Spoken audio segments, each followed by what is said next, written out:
There's no fish involved at all. And I'm not even going to tell you what we were talking about. Hey, internets, it's Jake from None of your damn business. And this is the Dawnbringers, Rime of the Frostmaiden, Season 5, Episode 17, Cave of the Bear Clan. And I don't exist. What happened? What? I didn't even notice that.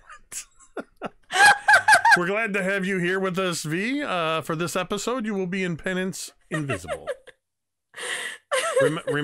Remember, this is what happens when you miss an episode. There we go. You go into the box. You got to serve in the penalty box.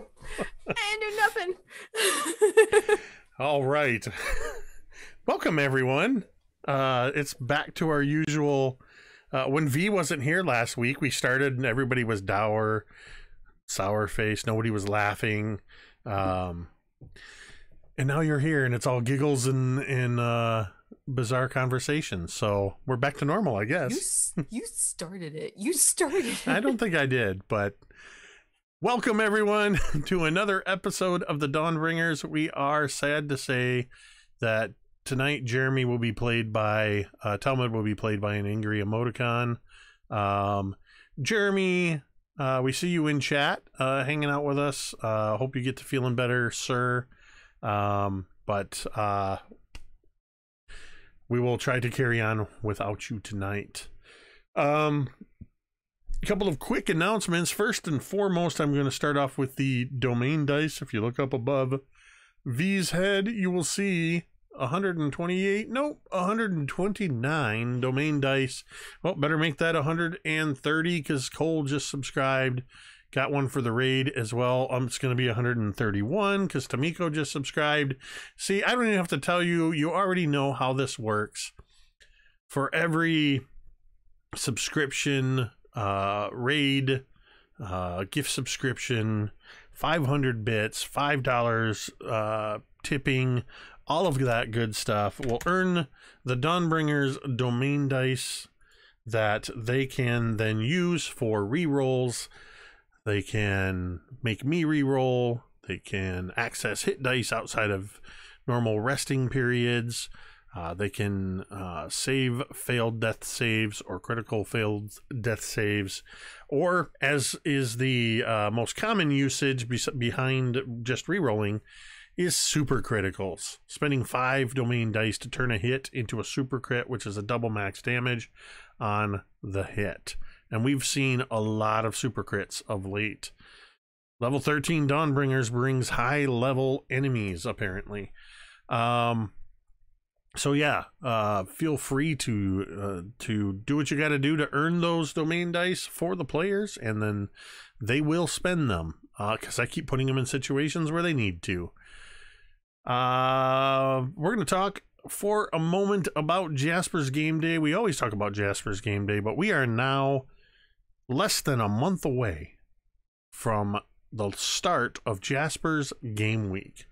Jasper's Game Week is a week-long, 10-day, actually, celebration of gaming with some phenomenal people. We have a lot of incredible game masters and players from all around our hobby, including a handful of people that are here right now, and most of us will actually be in the Thursday night game as well.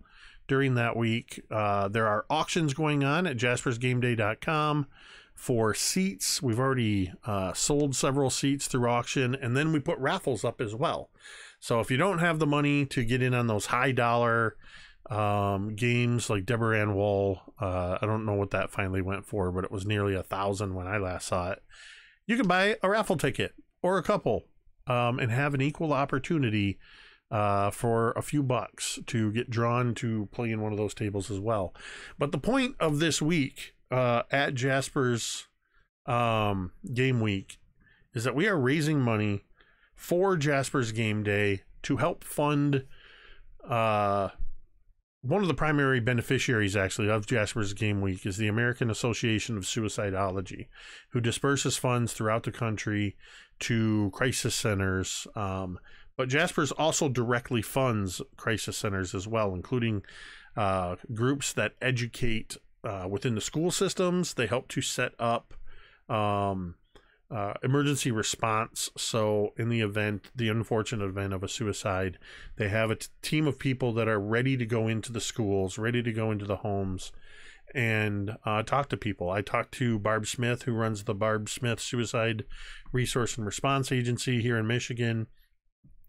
And unfortunately last year they had to go talk to a role-playing group because one of their longtime players had succumbed to suicide, and that's what they do. They provide those services. But the ultimate goal, of course, is to put mental health agencies and other tools in place to give people a place to go and to help, ultimately to help eliminate suicide. It's a rough battle, but it's through incredible organizations like Jasper's that we can make a difference. And this year, Jasper's Game Week is just massive. We've got D&D Beyond involved. We've got Paizo is involved.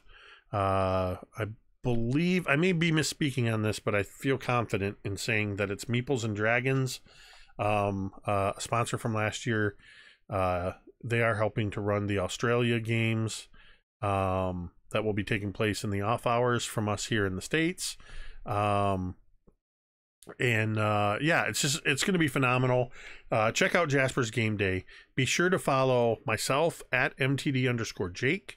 Follow Dwight at Big Bearded Nerd, or follow Jordan, D&D Jordan Lee. We three are MTD. We are retweeting all of the stuff coming out of Jasper's, but we also have information up right now. In fact, I'm going to share this link. If you are an artist or you know an artist, and you want to thank you RQ Staffen for sharing the link to the charity raffle through eBay. eBay has set up a custom page for all of our raffles. I just shared a link to a tweet from Dwight that we are looking to recognize artists, paintings, drawings, miniature figures, glasswork, dice, woodworking. Doesn't matter what it is. You can reach out to rosiegames22@gmail.com to have your art and your contact information featured in those interstitials between games where we showcase what we call Artist Alley. So it's going to be a phenomenal week. You're not going to want to miss it. Stay tuned for more information. It all begins on April 30th and goes through May 10th. We have, of course, as always, you can type exclamation point, you can type exclamation point coffee, and you get a link there to Initiative Coffee's Help Action, where you can purchase minted roast coffee. For every bag you purchase, $3 of that does go to benefit Jasper's Game Day. Of course, I want to shout out Talon and Claw, our sponsor, who is also a Jasper's Game Day ambassador, and they are makers of fine woodworking gaming products like dice trays, DM screens, dice vaults, all kinds of wonderful stuff. There's actually some shirts that are related to our Sea of Thieves games with artwork from the amazing 88 Riddles. All of that stuff you can check out. Type in exclamation point MTD Claw, follow the link. While you're there, use code MTD Claw to get 10% off of your purchase, which also helps to support the channel. All right, so I blew through those announcements pretty quick, but that's good because we want to get to playing some D&D here in just a moment. Two more announcements. Stay tuned and check out my links on Twitter. We just announced this week, we released the teaser trailer for a brand new campaign starting on Monday, May 17th. It will be every Monday night. I will be DMing, and it will be featuring M, Jordan, our friend Carrie, Ricky, and Dwight are all of the players. The game is Scribes and Scrolls, the Candlekeep Mysteries. We are running the new Candlekeep Mysteries as an epic, cohesive campaign. I'm super excited about it. So you want to mark your calendars. That is going to be starting very soon, in just over a month. The last thing I want to talk about, of course, we've talked a little bit about this with Jasper's about the mental health. We always make sure to check in and let people know that it's okay to not be okay. There's a variety of reasons over the last year, and even without a pandemic and everything else, there's always reasons to struggle. There's always things that make us not be in the best place, and it's okay to feel overwhelmed. It's okay to feel that way, but you don't have to be alone, and you don't have to struggle on your own. You matter. As we say with Jasper's Game Day, you are not a critical failure. And it's important that you know that. And we care about you. And we want you to know that you matter, that your presence makes a difference. If you need help, all you have to do is come here to the channel. You can do it now. You can do it later. Whether we're streaming or not, you can come here to the chat. You can type !help. And some phone numbers and text numbers will show up. The National Suicide Lifeline, the Canadian Suicide Protective Services, along with a hyperlink to opencounseling.com/suicide-hotlines. That link has phone numbers and text numbers for crisis centers around the world. No matter where you are, there is help available to you within your area code, within your country code, whatever you need to reach out and get help. Please do reach out. Do not hesitate. With that, I think it's time to play some Dungeons and Dragons. We are going to pick up where we left off here in Icewind Dale. The Dawnbringers continuing to solve bit by bit some of the mysteries surrounding how they wound up here in the first place, and where their missing crew is. Also learning that they're plunged in the midst of an everlasting rime. The how of their arrival, the ancient white dragon Arviatris, through a chance encounter while on the road. Well, Arviatris is no more. The Dawnbringers battled valiantly in a blizzard, and ultimately, while she was trying to flee, destroyed the ancient white dragon Arviatris. Unfortunately, they did not find out where she is keeping the crew. Though they've attempted to contact the spectator first mate Victor, though they're not entirely sure, they're not getting mixed reactions and a little bit of cause and effect with their method of communication through dreams.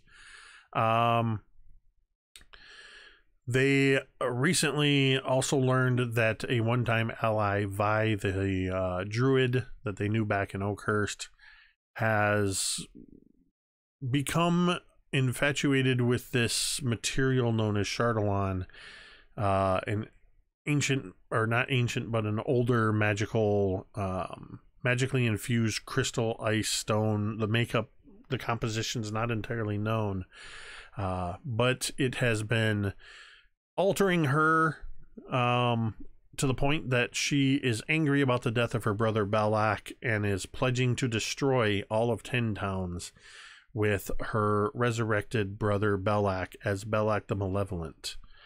They learned that another former ally, the young lad Baron, who mysteriously appears to be 8 years older, having spent time in the Feywild, and where time passed differently for him.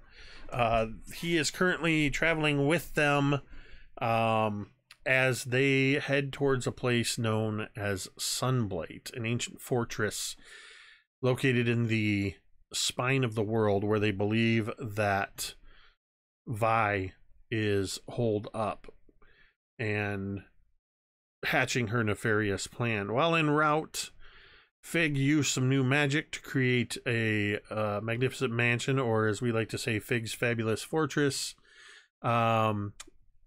giving them all a nice, comfortable place to stay the night.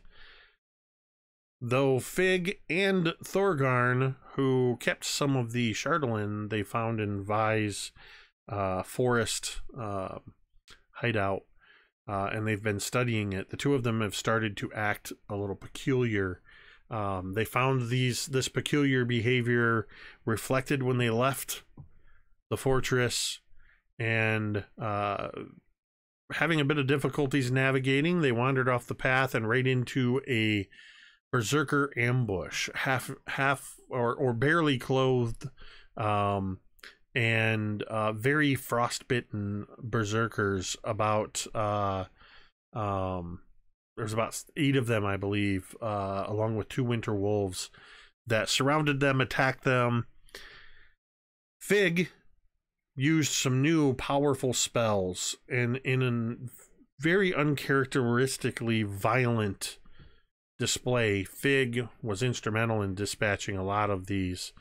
And before too long, the 2 wolves and the 8 berserkers lie dead in the now crimson-colored snow. One of the berserkers that Fig had, given the Darth Maul treatment and completely cut in half. Fig looked down at his feet, saw the clawed hand reaching up out of the snow, and noticed a ring with a 6-pointed snowflake on it. Without hesitation, Fig reached down and grabbed the ring. There was a swirling of snow and wind, and when it all cleared, the Dawnbringers, their dogs, their sleds, they were all gone. All that remained was the bloody snow and aftermath, and 2 very confused and frightened-looking Schwingas watching on from a snowbank. And that is where we are going to pick up tonight's session. As Dawnbringers, the snow is swirling around. You're all either resistant through natural or magical means to cold damage or adequately dressed against it, but you still feel for a few moments the biting cold, the stinging snow and sleet striking your face and any exposed skin, as you are temporarily blinded by this sudden blizzard happening all around you. And then, as quickly as it started, it ends. And you all find yourself, as the last of the snow settles, you find yourself high up in the mountains. When you disappeared, you knew you had at least 2, possibly 3 days of travel before you would get to the mountains, to your destination. But it appears now, in an instant, you are in the mountains. Though where in the mountains, you're not entirely certain. You do stand this very moment. You stand on a what appears to be an entirely ice causeway. Looking back, you can see where it descends down the mountain partway in a series of switchbacks. But you appear to be near the top of this causeway, in front of where you can see part of the mountain continuing to rise around you. Directly in front of you, there is a cave opening, but this cave opening has a rough and rugged looking portico that resembles the snarling maw with jagged pieces of wood forming the teeth and eyes and face of a bear.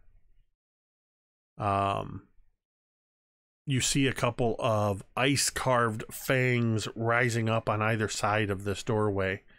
And you can hear the wind howling around you as the snow has stopped blowing. The air bitter cold, but otherwise it's clear up here. You can actually see quite well from the aurora. What would you like to do?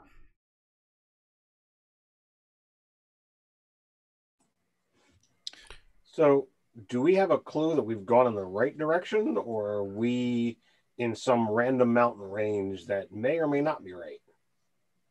Make me a survival roll. I can do that. Actually, somewhat okay at these. Ooh, 24. Looking around, Thorgarn,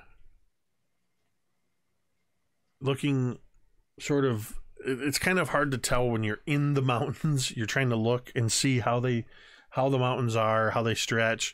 You've had for the last couple of days, you've had relatively clear skies, and you've been able to see the stars. You've been able to use not only the landmarks that you see of the silhouettes of the mountains in the distance, but some of the stars.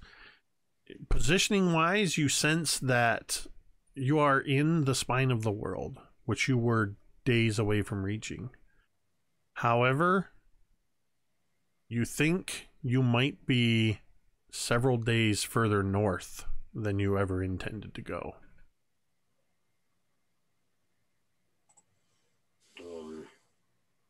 So we're in the mountains, we're heading the right way, but we didn't really save any time because we really should be going that way. I'll just point towards what I think is the correct direction based on what I know in that role. So you... Nope. Come on. Trying to open a bigger version of this so I can see it better. There you go. You would know roughly that you are... All right, where is it? You are probably anywhere from 20 to 50 miles further northeast along the mountain range than you want to be. So was it just us that was teleported, or like our sleds and dogs? Are they with us? Your too, sleds or? and dogs are with you, Baron and Hermes. All of your belongings. The only things that didn't come with you were the bodies of the warriors and the wolves. So, Fig, was this you?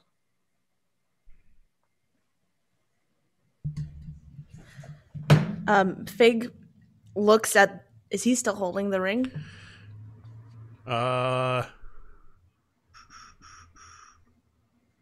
Yes, you are still holding the ring. Fig is holding this ring, and he looks up. I believe so. You don't know if you cast magic? I did not cast any magic. It was this. And he would hold up the ring. And as he does so, you hear like this like laugh escape from he doesn't have lips, so just from his voice box. Ha ha ha ha ha ha ha ha. And he holds up the ring.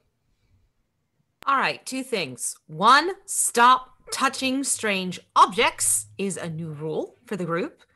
Secondly, Fig, what is going on with you? I am unsure.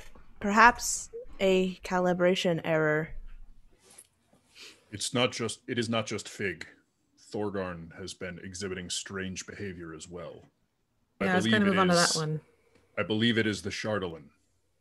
All right, cough it up and drop it. It seemed to have an effect on those wretches we just slew. Oh, you think? I do. It's called... Never mind, Drown. We've had this conversation before about sarcasm. We have. All right. Fine. Fig and I had plans. He just pulls off this pack and just begins, making a pile of, all right, this stuff is going back in, and the Chardolin just begins getting shunted to the other side, and he's carrying quite a lot on him. But after a couple of minutes, all the stuff, and there's definitely some grumbling and complaining, typical dwarven nonsense that goes through. It's probably done in dwarven, which I know some of you understand. Oh, she understands. Yeah. Now I see the family resemblance. And then he'll, pack the stuff back up and put the sack back on. Did you leave the crystals in the snow and stuff? Yeah, I just tossed it to the side.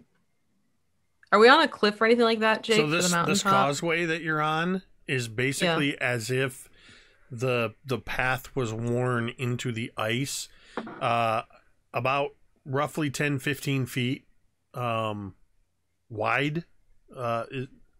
This is I can speak English, I promise. This whole causeway is about 10 or 15 feet wide, and then it drops. It ends at this entrance to this cave, but it drops down apparently hundreds of feet on either side. Cantriel's like trying to kick the pieces of Chardolin off and over and like just gone. Drown will hold out his hand and kind of place a massive paw on her shoulder and say, "Stop, wait a moment. We need not necessarily cast it away." Fig, have you been carrying your Chardolin in your backpack or in your hat? In his hat. He has.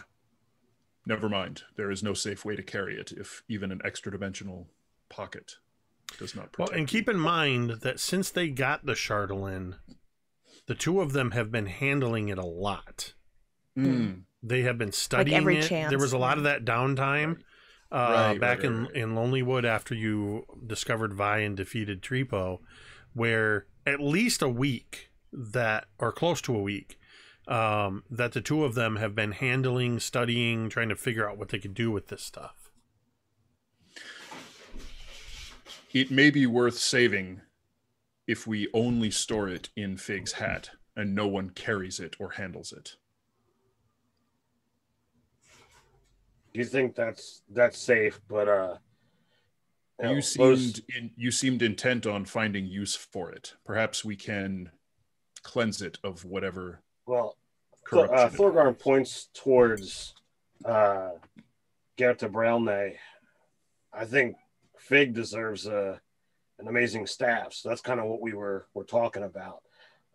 But I mean, Chardolin's not the only thing interesting that we've managed to procure and what have you, but all right, so then how about this? I leave it to you. If you don't wish to risk it, then cast it into the ravine. Well, I mean, he looks over his left shoulder. I don't have a problem talking to the things that only I can see, but hearing voices that no one else hears, and I can't see where it's coming from, and I can't understand it. That's been a right nightmare the last couple of days. I understand. What if we tried keeping it in Fig's hat just a few more days without Fig handling it? Even one more day. If he keeps going the way he's going, we get it out, get it gone.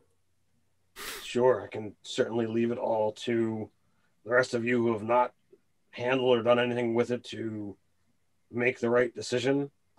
Jake, I'm not feeling any kind of compulsion to need to keep handling it, right? I need you to make a wisdom saving throw. Of course. That's where you gotta go.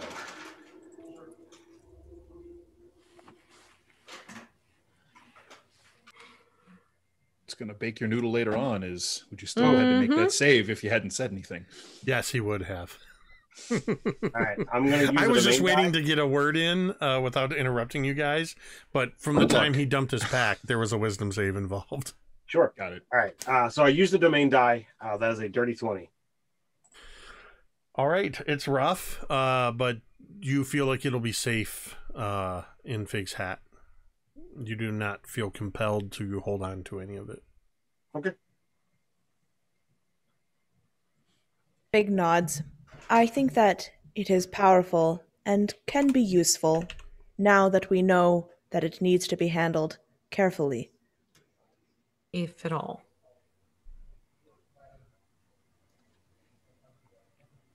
All right.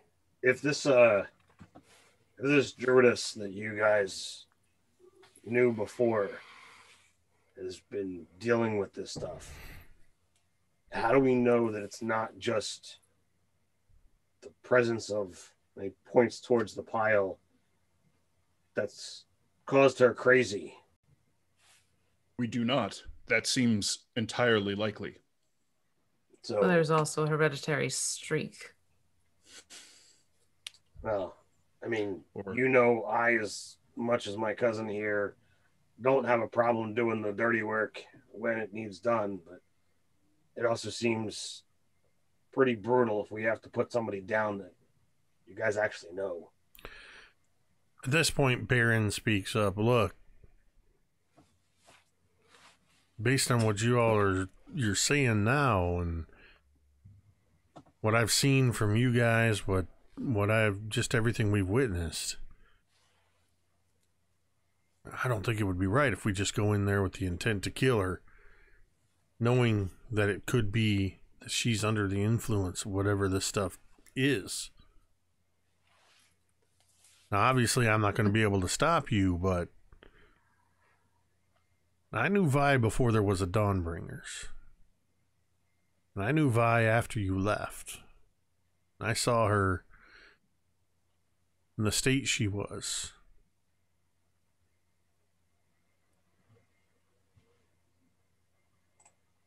I'm just saying, what you're saying, Thorgarn, well, I think we should all think about that. I mean, Also, in terms of practicality, depending on how far she's gone, how much has been accomplished with her new plan. Yes, she's a friend. She was a friend. But we may have to make a very tough call of, do we save the friend or save the people of Icewind Dale is what it's going to boil down to.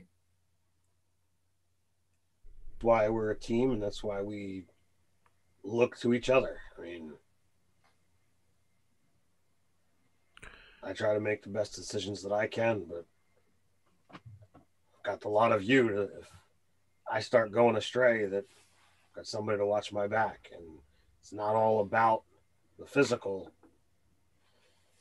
You know, this person is a friend, so if we can save them, then we save them. If we can't, well, then we do what we got to do. That's just it. You got people. You got each other to watch each other's back.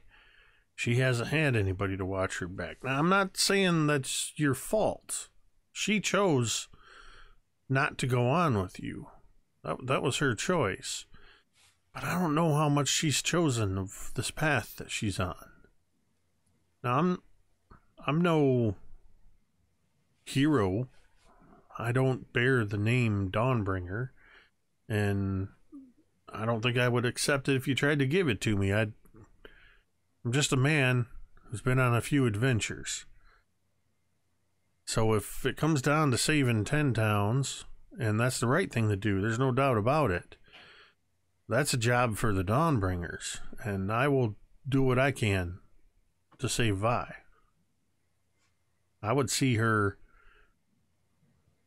whole. I would see her back home, if that is what she wants. You saw her most recently before she came to Icewind Dale, yes? It's been a while, and for me, even longer. You know, there's that whole stint in the Feywild, but... Did she seem like this, or is she very different now from what you remember? Well, I haven't seen much of her. Mostly what I've been tracking is the rumors. I have not seen her in the state of what you all described. And if it's even a fraction of that, and look at Thorgarn and Fig and the way they were acting after barely a 10-day with that stuff. Vi's been messed up with this stuff for months. Yes. We will see if their condition improves. Or at least does not worsen. There must be a way to restrain her. To keep her and observe her to see if she can recover a way. That is possible, but at the moment it is also somewhat academic. We are nowhere near her fastness, and he turns and looks at the Bear Maw Cave. Something brought us here. Fig holds up the ring again. So this is an unplanned detour for sure. Deal with this now and put a note to come back to this Vi conversation. That seems wise. So, do we do this as quiet like, or do we just call hello the cave? Well, we don't have to go in there guns blazing. We don't have Griffith here anymore.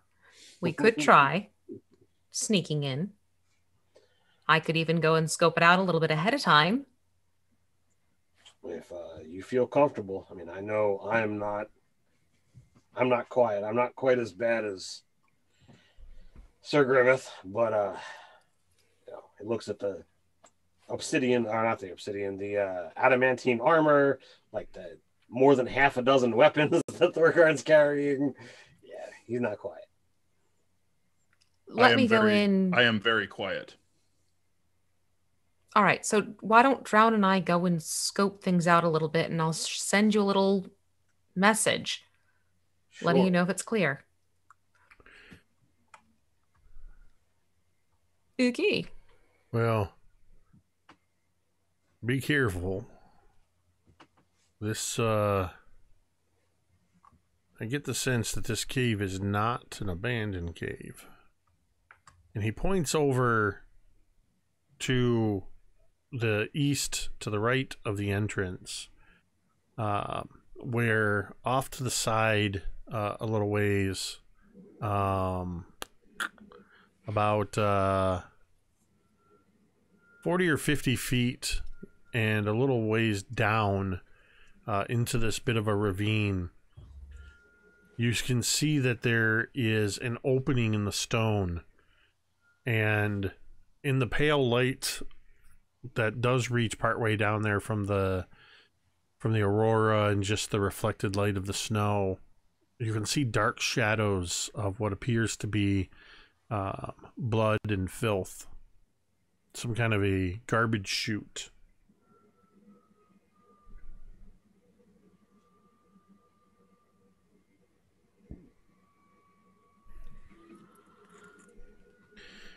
Something's in there.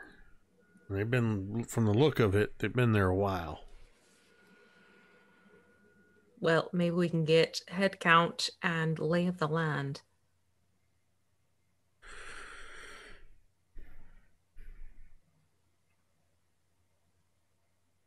Right, so Drown and This is V, not playing Right. Vi. I started to say V and corrected the Vi and still got it wrong. Drown and Cantriel are going to go in stealthily while the others wait outside. Okay. Thorgarn's just willing to do whatever, standing quietly and for some reason rubbing his arm, complaining a bit of nausea, but otherwise he's fine. You mean Talmud? You mean to, yeah, there it is. You D&D tagged it. That whole time I was like, oh yeah, Chardolin side effect. Wait, huh? No, Hold on. Talmud. No, I got it. I've even ruined my own meta joke. My D&D dad. It doesn't help that we both chose names that start with a T. So It's not your fault. No. It's mine. In the same comment, I called V by a character that she never even played. No, but you always called me Vi back then anyway. So, Yeah, I mean, the well- precedent had already been established. You know what? I do blame all of you. You're going to turn the car around? There it is. Don't make me turn this game around. We'll go back to level 1.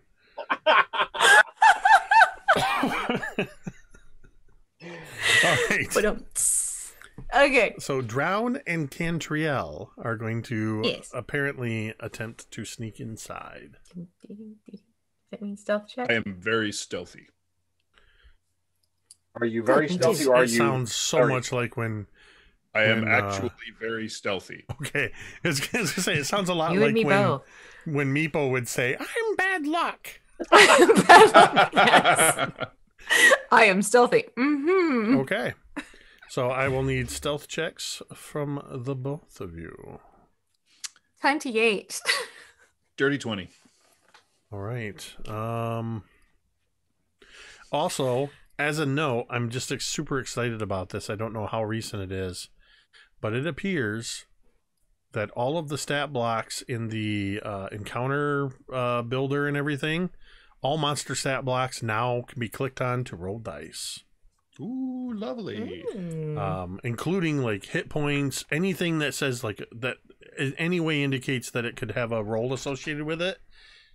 As the DM, I can click on that and roll the dice. Awesome. So don't mind me as I do that right now for no apparent reason. Or none whatsoever. What'd you get, Cantriel? 28. Okay. All right. You two begin to quietly move through this opening that looks like the open maw of a bear. As you move into this chamber, you find yourself stepping through into a an icy ramp that seems to ascend about 5 feet into a larger chamber. The ceiling is 20 feet high, and icicles of all sizes hang from the ceiling. There is a naturally formed pillar of stone and ice that's supporting this domed roof. You can see this from this as you enter this room. You appear to be on the southern side of it. There is an opening to the northwest, and there's another opening to the south. But closer at hand, in the northern wall, you see, and this room is about maybe 30 feet by 30 feet wide, roughly. In the northern wall, you see 2 alcoves with iron bars set into the stone, turning these alcoves into jail cells of some sort. That both doors are ajar. What would you like to do?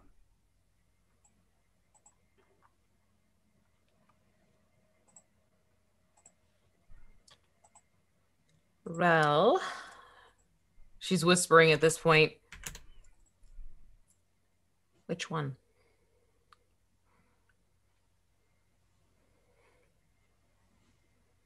There were 2 doors, you said? Mm-hmm.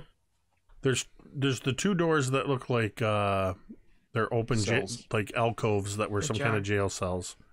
Right. And then there's 2 exits, one to the south and one to the northwest. Right.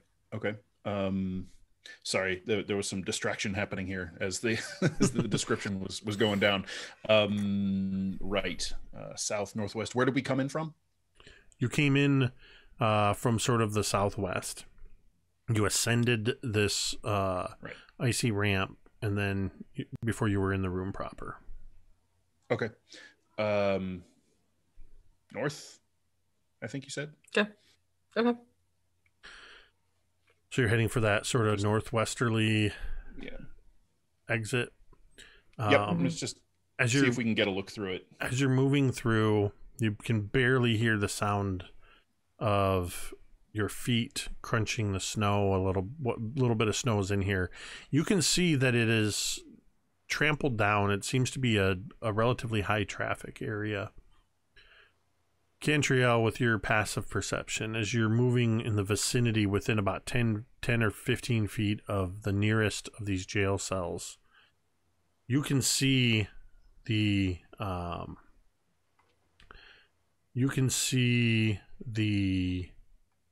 inside the shell, the cell, you can see a shell of bluish white egg that looks like it was large enough at one time a halfling could have fit inside it.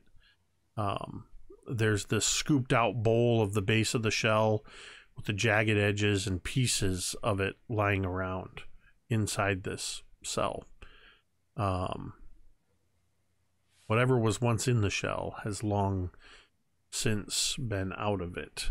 That's all you can see from this distance, though. Oh, good. It looks like they're hatching things.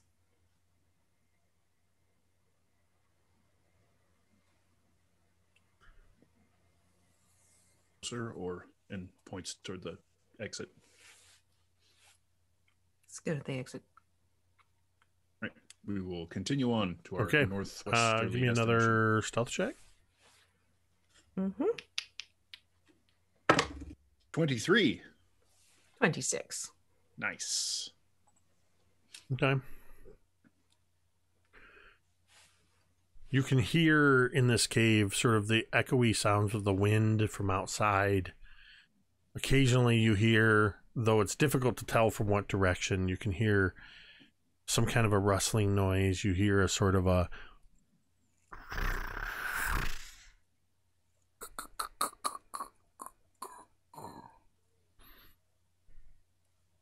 You begin to move north through this doorway.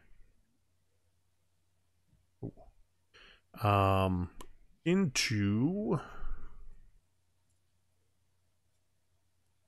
You reach a junction.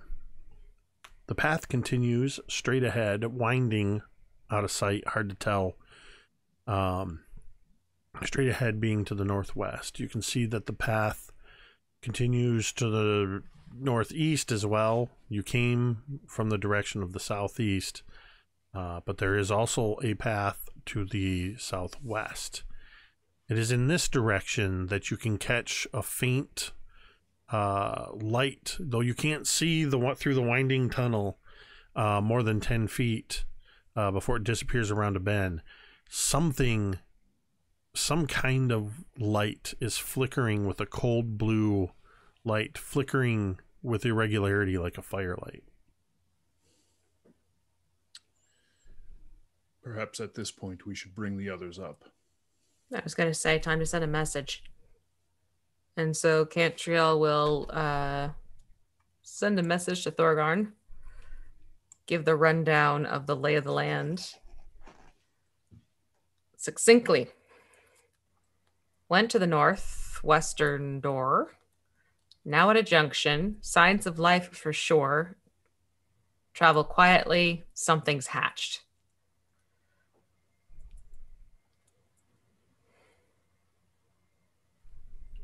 Okay, be right in. All right.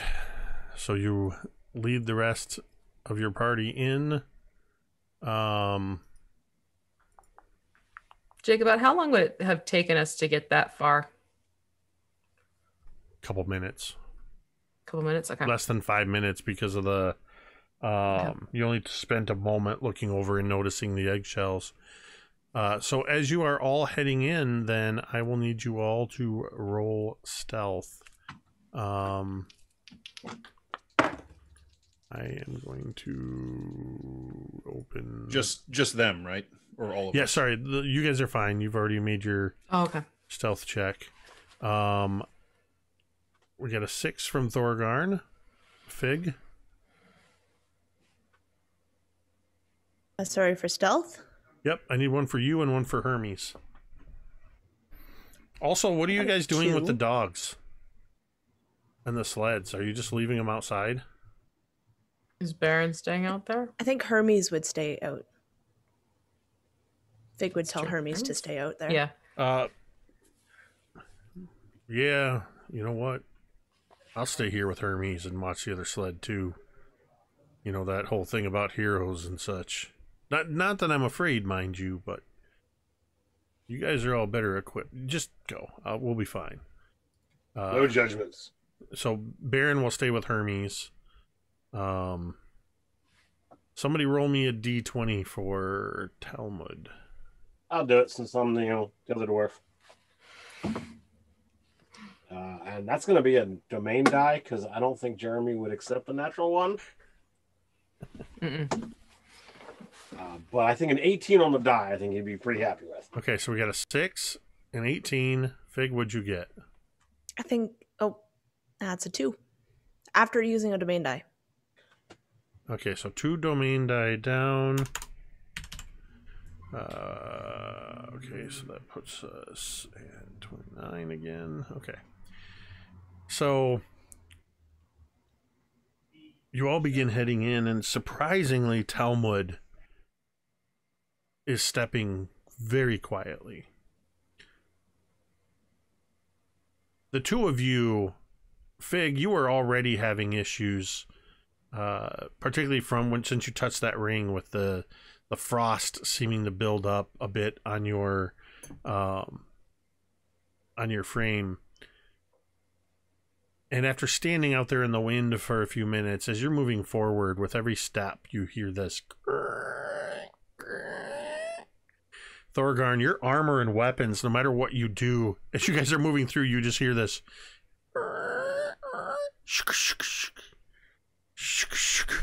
Thorgarn just seems to.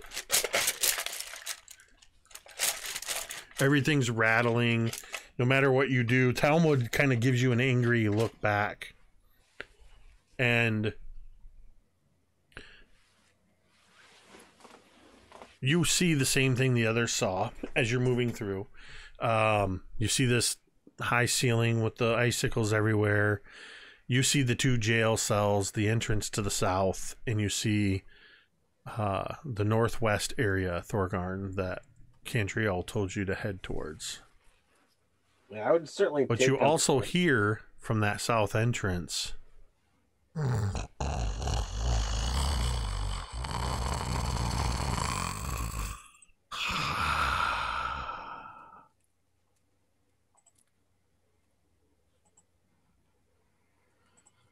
Cantriel and Drown, you are close enough. You would also hear this sound coming from the direction, because you would probably hear Thorgarn and Fig making noise as well. Yeah, there's no doubt about we would be heard. I don't know, what was the lowest stealth check? 6 and a 2. 6 and a 2. Oh yeah, no, John totally did hear him. Great. Yeah, he's locked in, man. I only hear 2 of them. So, what are the three of you doing? So it sounded like massive snoring coming from the south. It sounded like something. It did definitely sound like an inhale and an exhale that was very loud, very deep, and echoing through the chambers. Would it be possible to make a medicine check, a perception check, or a nature check to try and see if we could ascertain if it's humanoid or bestial or any of that kind of stuff? I will tell you what.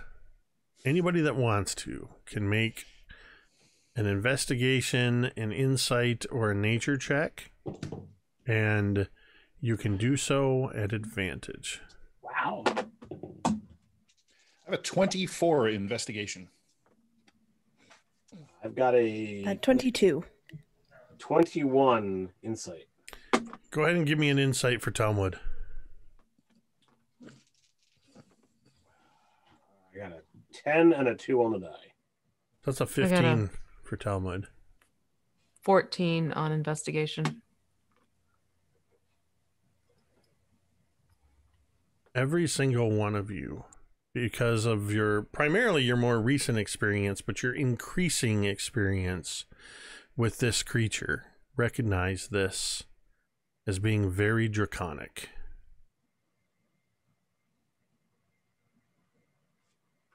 You have all very recently heard dragons talking and breathing.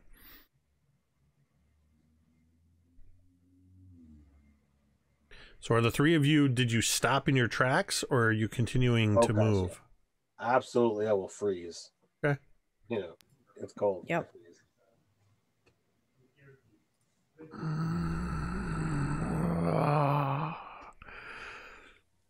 What do I hear? What do I smell? What will we taste, sister?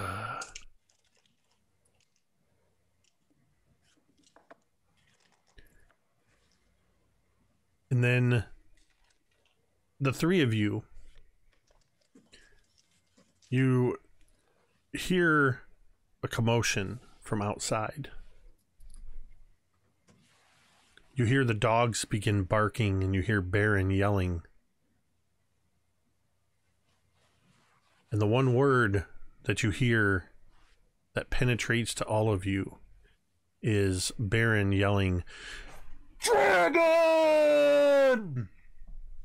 As from the south chamber,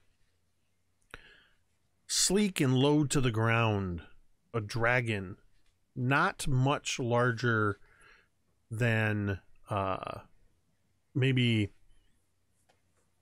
the most recent comparison would be the polar bears that were pulling the goblins' war wagons. This dragon is very young, but also looks very ferocious as it enters into the chamber where you are, the three of you are. And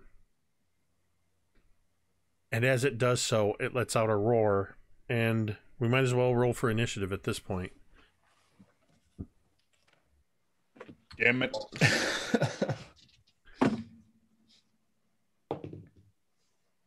12. All right, let me... 15. All right, so we got... hold on. Thorgarn, what'd you get? Dirty 20 and an 11 on the die for Talmud. Let's see. So Talmud has a 2, so that's a 13 for Talmud. Cantriel, what'd you have? 12. Fig? 7. Drown?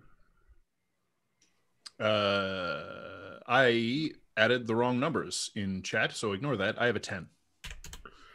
Okay, and then I'm going to roll some numbers here. So that's going to be... where is it? I guess it would just be that. Oh, really? You got lucky on that one.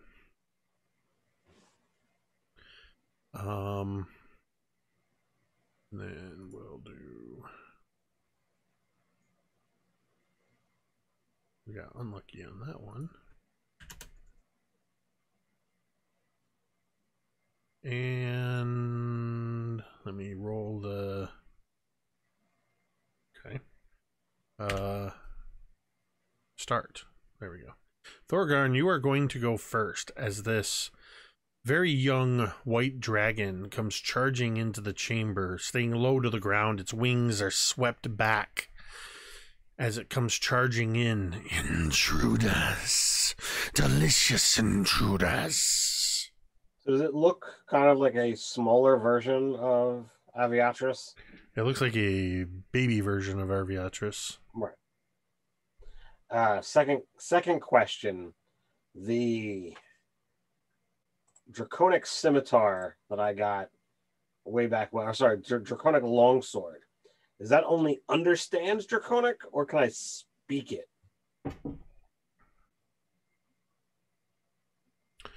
I'm trying to remember. I thought it was speak read. Yeah, because you also spoke Draconic when you read something in the Spire. Okay. I don't remember, and all I have written down here is Draconic Longsword, understand Draconic. And I'm like, well, usually it doesn't go both, whatever. So I will talk. I'm like, look, we put down dragons much bigger than you. If you want to die, come on. But if not, stand down. We're not here for a fight. You're saying this in Draconic? Indeed. I'll have my weapons at the ready, but... it sort of rears its head back a bit as you speak Draconic, and then it kind of cocks its head to the side. I'm not trying to intimidate it. I'm trying to literally just, nonchalantly, like, we've put down bigger guys than you. Bring it if you want to die. I will eat you and your pretty words. I don't know if that's my action or not, but Nah, that was communication. okay, all right. Then I'm a fight on. All right. Doop-a-doop-boo. Back to actions.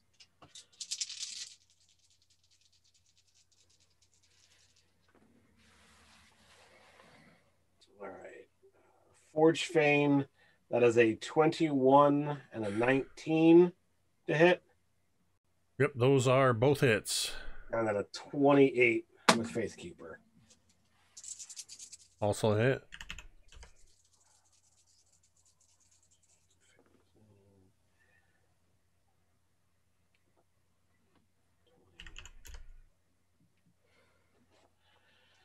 $32 points of damage. 32 points of damage.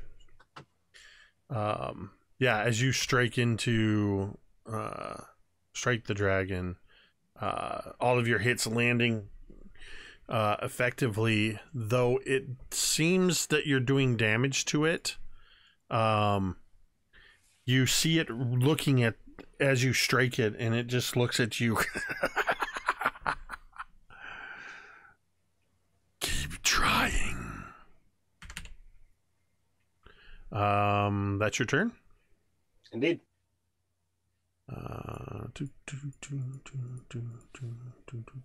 Talmud is going to be up next. Do you think Talmud would rage immediately? It's pretty much his MO. Yeah, so we'll go ahead and have Talmud rage. And then he gets his 2 attacks. All right, so it's an 11 on the die and an 18. Imagine they both hit. Those are, yeah, he's got a plus 10 to hit, or plus 13 to hit with Gertha. Yeah. So is that a D12 or a D10? So Gertha It's a maul, right? is a maul. 2d6. It is 2d6 plus 8 plus 3d6 because it's versus a dragon. So 5d6. I don't have all the dice out there for that. So yeah, 5d6 plus 8 per hit.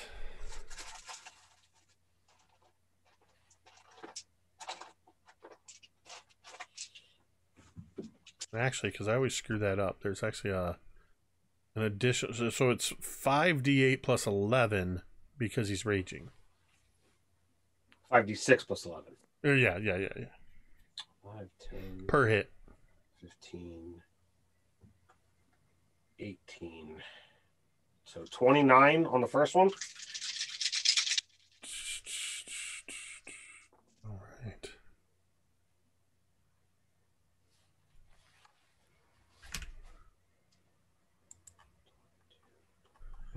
Okay. And 29 again. All right. Between the two dwarves, you appear to have done quite a significant amount of damage to this dragon.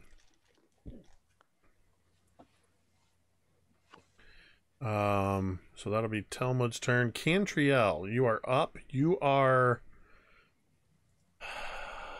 hear all of this commotion going down. In fact, where you guys are standing, you can look back into the room and just see the others and see as this is engaging. You're only about 15 feet outside of this, or 20 feet outside of this room, where you're standing at. Be 20 feet outside of the room, so.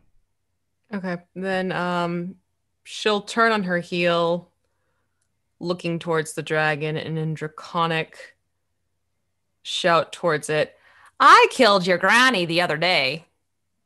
You're an appetizer for some lovely little goblins I know." And that is her casting Hunter's Mark on it. Okay. And then she's basically pulling her bow out at the same time using Sempre Cavatina, which means there's an additional 3d6 thrown on top of the d6 she just put on. And she's going to go in for the first shot. Which... that is going to be a 28 to hit. It is indeed a hit. Okay. That then is going to be... You have the 3d6 bonus for it being marked, or because of it being a dragon? Just because it's a dragon. Okay. And I put a hunter's mark separately on it, so Right. that gives me a fourth d6. Okay. Hold on. I forgot my mathing. So many d6 against this dragon. So that is going to be 21 points damage first go around. Well.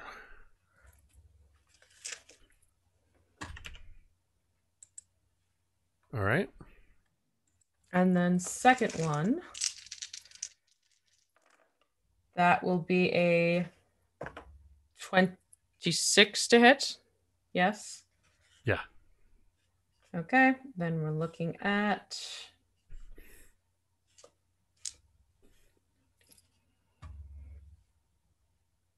25 piercing for this one, for the second shot. All right. The dragon continues to, in its deep draconic voice, even for a wormling, its voice is still resonant as it just continues baring its teeth. Blood is just spilling down its hide now.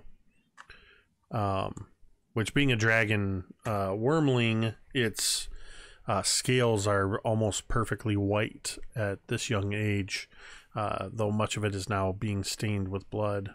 Is that your turn? Yeah, that's everything because it's bonus action and whatnot. I'm not going to move forward. I'll stay back. Drown? So this is like medium-sized wormling? Yep. And it's taken a bajillion damage and is still just like still plowing on? It is. All right, I'm going to potentially waste my action. I would like to scrutinize this thing to see if there's anything off about it. I'm kind of looking to make an investigation check to see if it's real. Okay. Like, is it casting a shadow? Is it disturbing the ice and snow? That sort of stuff. Sure, go for it. It's 24. Damn, I'm good on investigation. Yeah, you have superior dark vision, right? I have Devil Sight. Or Devil Sight. Yeah. So there's no disadvantage because of the distance and the darkness. From what you can tell, as it moves, it's kicking up snow. You see it's brushing up against the walls. You see its blood splattering. The snow is moving. You can feel the weight of it moving. But with that high of an investigation check, you also notice that along its spine, some of the spines along its back appear to be sharpened pieces of chatelaine that have been jammed into it. Yeesh. Okay. Well, I suppose that's my turn. And I guess I'll point out a warning. Several of its back spines are chatelaine. I'm really starting to hate this stuff. Big.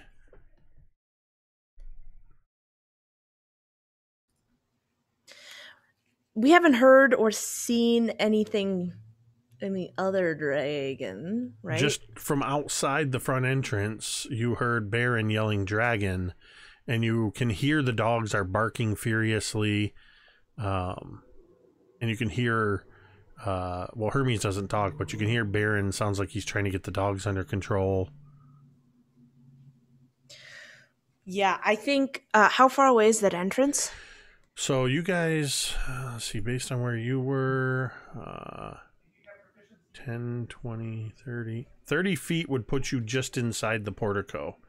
It wouldn't get you outside, but you could see outside to where everybody was. Fig is going to run to the entrance.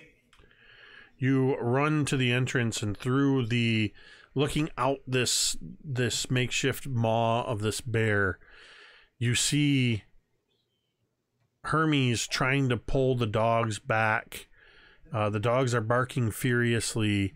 Baron has interposed himself, and you can't see at first. And then Baron seems to be looking down towards where that garbage chute was, that trash chute he saw. And then suddenly you see the white scaly arms grasp at the edge, and another dragon wormling's head lurches forward, snapping at Baron.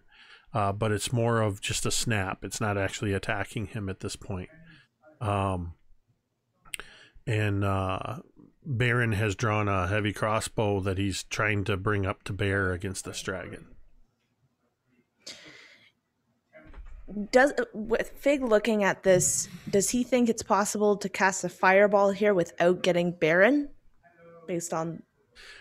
I will say, because the dragon came in from the side, and you know that area, and that there's the cliff right there, that you could target the cliff and potentially hit the dragon without hitting Baron or the dogs or Hermes. Yeah, then good, excellent. Then yeah, Fig would stretch out his arm, and immediately you see the matches that are lit around his arm and immediately explode into a fireball that goes careening down the side into this drop to hit the dragon. He has to make a dex saving throw. DC 18. What is a 13? She doesn't even see it. It's going to be 38 points of fire damage.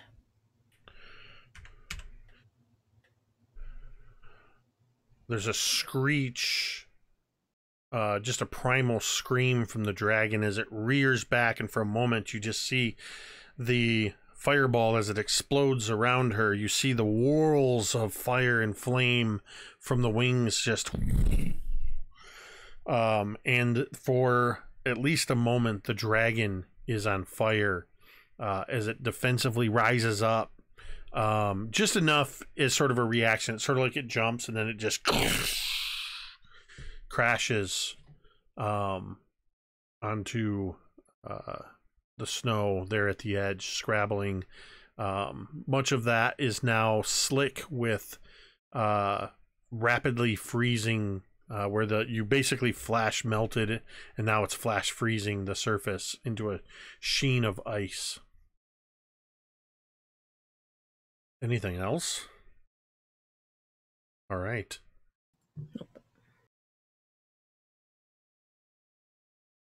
Drown in Cantriel, where you stand in this crossroads from the northeast tunnel, you hear a...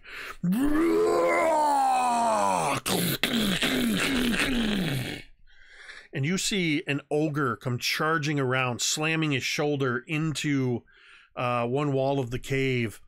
This ogre is wearing an apron that is completely saturated in blood, and he holds in his other hand a massive cleaver as he comes charging towards the two of you.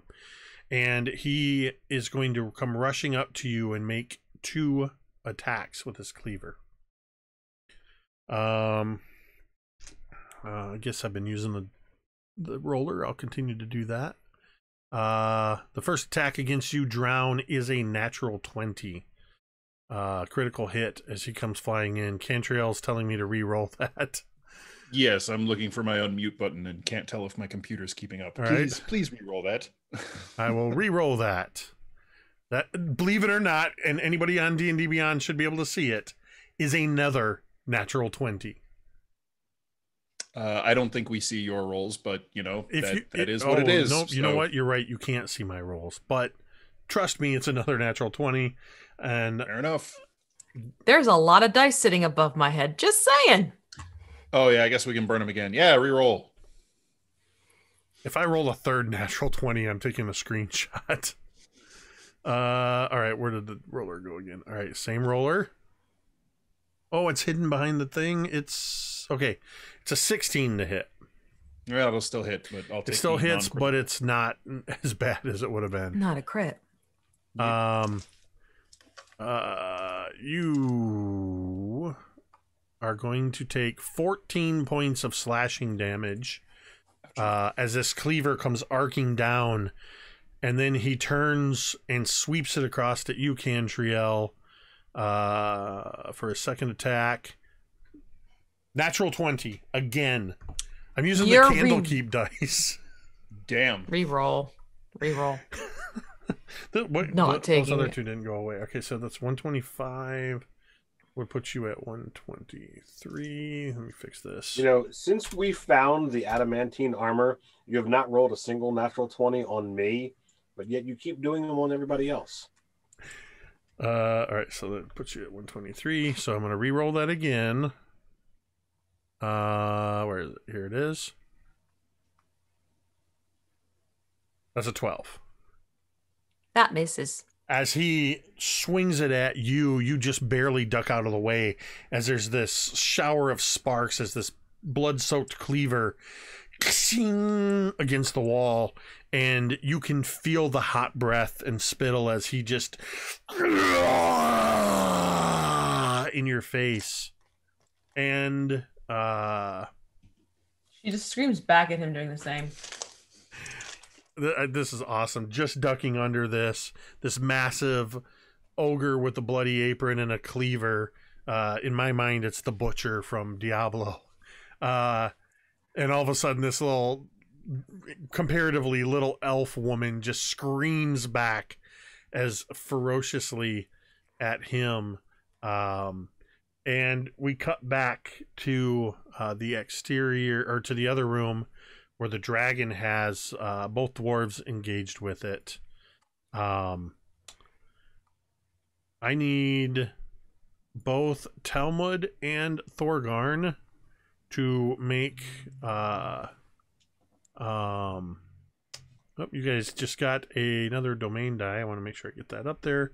Thank you to Ananas Anima for another subscription. Thorgarn and Talmud, I need you to make dexterity or constitution saving throws as the dragon exhales an icy blast of hail at the two of you. All right, so whatever bonus he has on his sheet, he gets an additional +1 from being near me. So that'll be a +9 to his con. All right, so I've got a 21 total. Save. And he's got a 12 on the die, so another 21. So 21 and 21, you both save against this this cold breath from the dragon. So you will both take 11 points of cold breath. Talmud will actually have that because he's got the boots of winter. I've got the cold resistance from the transmuter stone. Okay, so you will both take 6 points of cold damage. That gets rid of the last of my temporary hit points and comes into legitimate hit point damage. The dragon that is outside, that was just hit with the fireball, she is acting more primally after being hit with this fireball, is going to attempt to bite at Baron, assuming that he was the one that somehow attacked her with this fireball.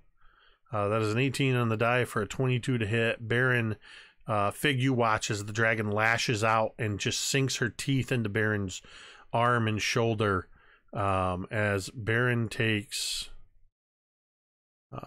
10 points of piercing damage and 4 points of cold damage.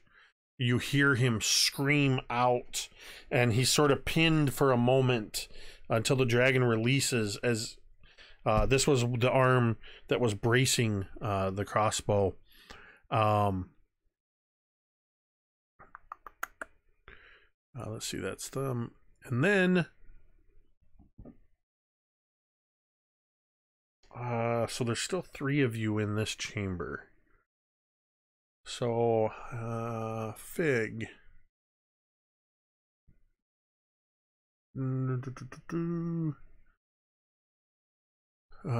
does a 19 hit you, Fig? Sorry, a 17. Wait. Yeah, 17. Does 17 hit you? Yes, but Fig is going to do a reaction. He's going to cast shield. Is that yes? You Which adds +5. yeah. So I imagine that he all of a sudden you see these spokes kind of come out from Fig. And at the end, they have these turning wheels on them, and they are turning gears on them, and they spin very, very quickly. And as they spin, you see this growing blue ethereal light just vroom, at wherever this attack is comes from, and just. You know that it's coming from above as you hear icicles cracking off of the ceiling. Thorgarn, I'm assuming an 11 misses you as a giant icicle crashes down next to you, and a 6 for Talmud. As icicles start falling from the ceiling, deliberately targeted at each of you, but missing 2 of you, and Fig's magic saves him. We are at the top of the order. We will come see what you will do, Thorgarn, versus this dragon when we come back from a short 10-minute break. It is break time. Thank you to everybody who has tuned in so far. We hope you're enjoying everything. We're having a blast here. A cold blast. Hey. Okay. If I'm going to be the D&D dad or Dungeon Master dad, I got to have those dad jokes. All right, we're going to go ahead and take a 10-minute break. Please stick around. We will be back in just a few moments.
And we're back as the icicles come crashing down from the ceiling, just missing the dwarves who are in close combat with this dragon.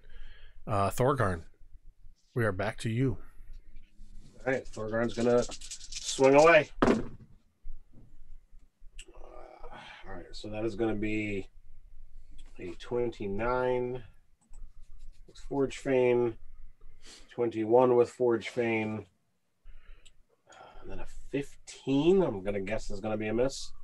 The 15.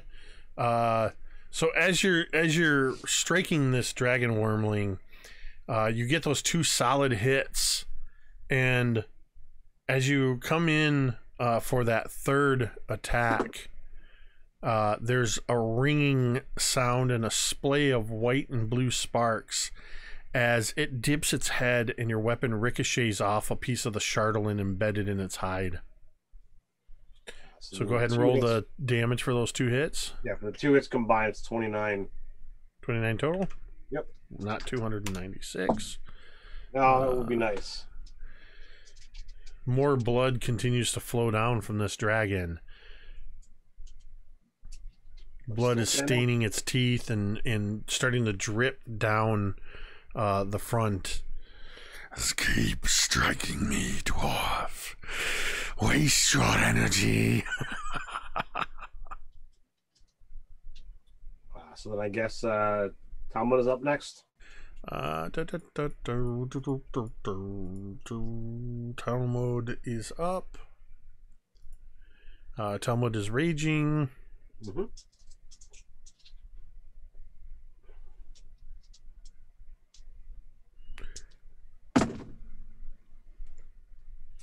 It's going to be a 19 and a natural 20 on the die. All right. Obviously, both are hits. Go ahead and roll that up. The nat 20, of course, is max damage plus roll again. So that was, what did we figure? It was 5d6 plus 11. So that's 41 on the crit before you even roll. And then... So the first attack, I actually dropped 3 1s, so not so great. That's actually going to be only a total of 20. Okay. But the other one is 41 plus whatever this is. All right, that's definitely better. It's going to be 50, 59, 64.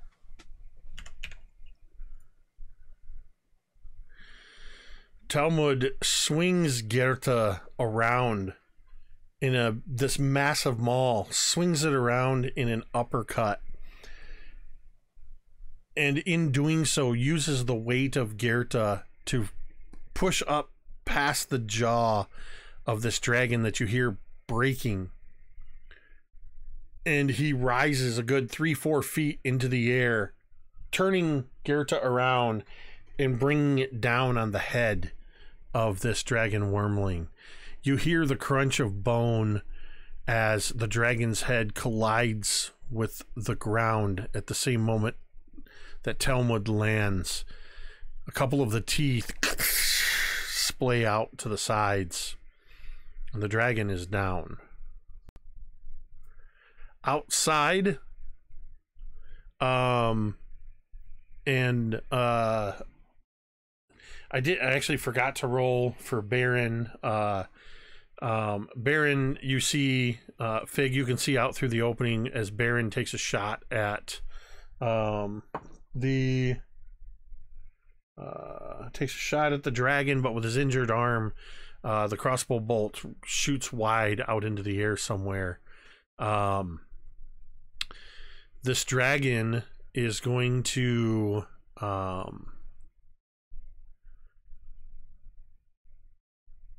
continue. It's sort of flapping its wings. You see the last of the fire starting to die away, and it is going to use its cold breath. I need you to make a dex save for Hermes.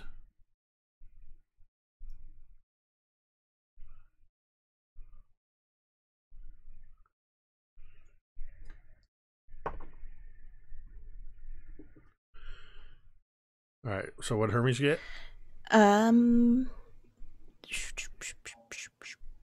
Sorry, it's not Dex, it's Con. My bad. 4. Hermes got a 4. All right. You watch as Baron positions himself in a way that he just braces himself as this dragon rears back. And Baron takes the brunt of this cold breath. But he seems relatively unperturbed by it. And you even see him shaking his head as the ice is forming in his beard. I rolled a lot of 1s on that one.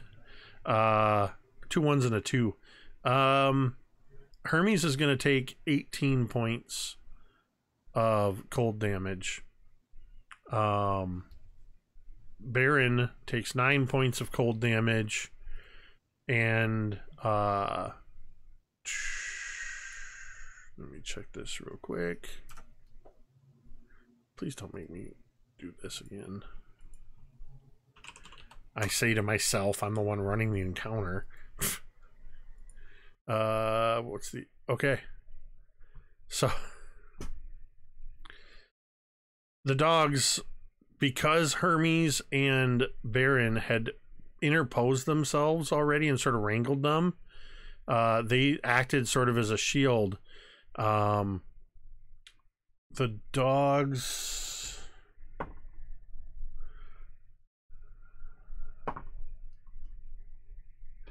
The dogs are only going to take half. The dogs are in bad shape, but they're still alive. I'm not killing another group of dogs.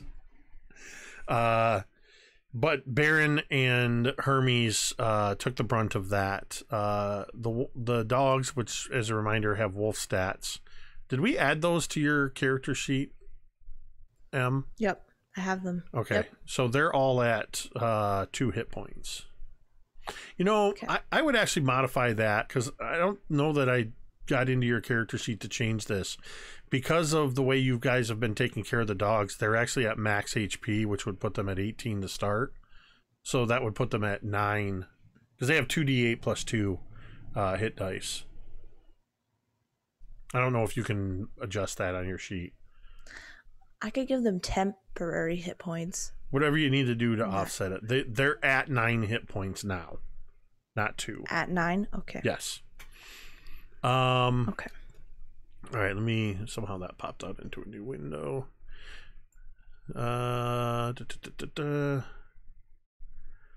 So that is... Oh, I just realized something. I need to retcon that. For whatever reason, I decided after Thorgarn, the dragons go. They're at the bottom of the order. I skipped everybody in the order, and nobody said a thing. Fig, you see this as a vision of what could possibly be, the horrors that could happen. There's a lot that can happen in the next few minutes as Thorgarn and Talmud just went. Talmud just apparently killed one of the dragons. It's actually Cantriel's turn. Okay, so how big is this room to get to the area to look out, at least at this dragon that's attacking Baron and Hermes? Well, you have to get past the ogre that's attacking you. I'm asking for the length for a reason. Okay, yep. The distance to the entrance. She said what she said. Yep, exactly. I actually have have a GIF of that. 10, 20, 30, 40, 50, 60, 70, 80, 90 feet would put you right out by Baron. Okay, if I want to look through to see at least visual with bow. 10, 20, 60 feet. Okay. Cantriel will turn and look to Drown and point to the ogre. Can you handle that one? Because I need to go handle that one. And she's going to Misty herself. This one's mine. Excellent. She'll Misty step herself 30 feet and then move an additional 30 feet to get into line of sight to start shooting the other dragon. Okay. Easily done. You Misty step. You take a couple running steps and almost slide down this ice ramp next to Fig, who has this temporary magical shield up. Once you're next to Fig, you see Baron and you can see the dragon right there. Threatening, looks like it's building up to potentially use its cold breath. To which she'll say in Draconic, now, babies don't play with fire. And she'll shoot off her first sunbright. I have a question for you. Mm-hmm. Your hunter's mark. Yeah. You had marked the other dragon. Right, I have to use a bonus action to move that onto this one. However, I just use my Misty Step as the bonus action type of thing. Does your hunter's mark end when the dragon dies? Or does it stay I can on? shift it over as a bonus action, but I have used my bonus action already as a ranger. It doesn't automatically end if the target dies? Nope. Okay, that's just curious. Okay. Don't mess with the ranger. Right. I know my hunter's mark. So that is going to be a 28 to hit. That will absolutely hit. And then, hold on. And then that is going to be a... No. Really? 21. Same as the first time. 21 piercing for the first one. All right. And then second shot, that is going to be a 25 to hit. Yep. And then that is going to be 19 piercing for the second.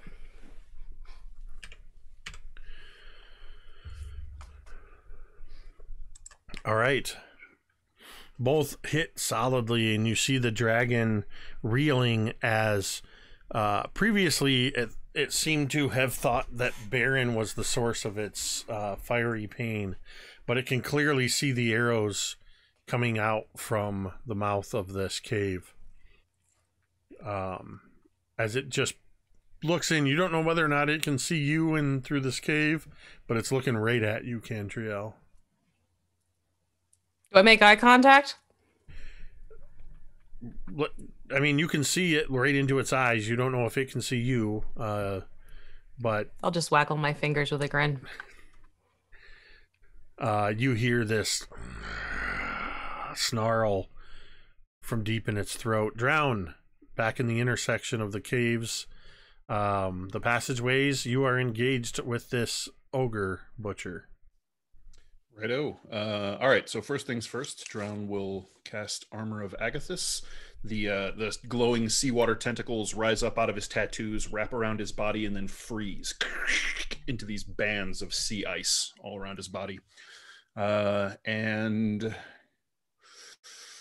as a bonus action, he will summon up one of the tentacles of the deep, kind of just right next to him nearby, sort of lashing and threatening at the ogre, and he'll say in Giant, "You needn't die here.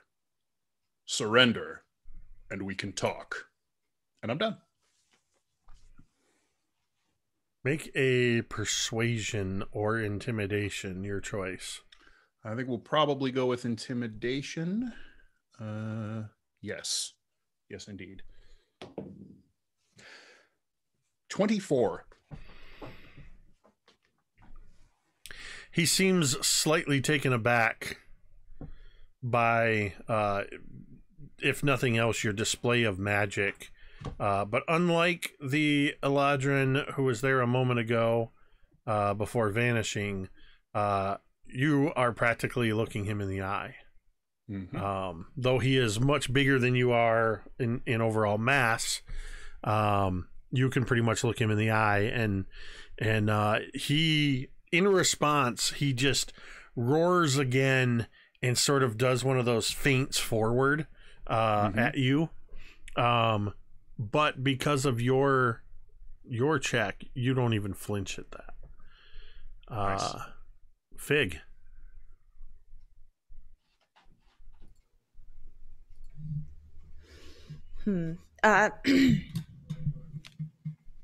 Fig is going to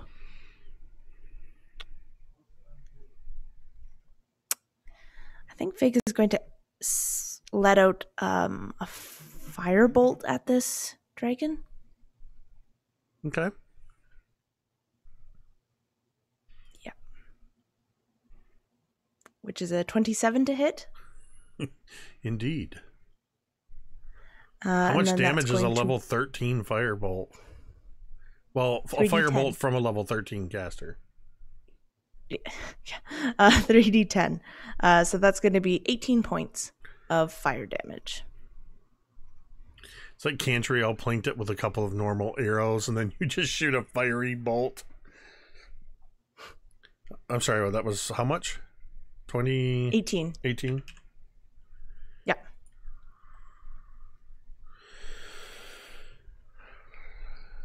Fig and Cantriel, as Fig strikes this dragon, you see something that you wouldn't expect to see in a dragon, as its eyes widen and you see fear in this dragon's eyes.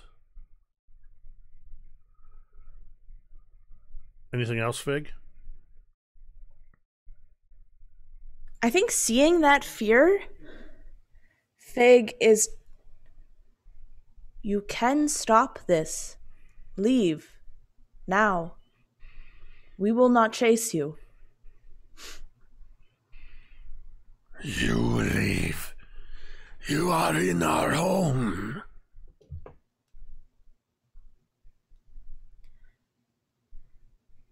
Then let us leave.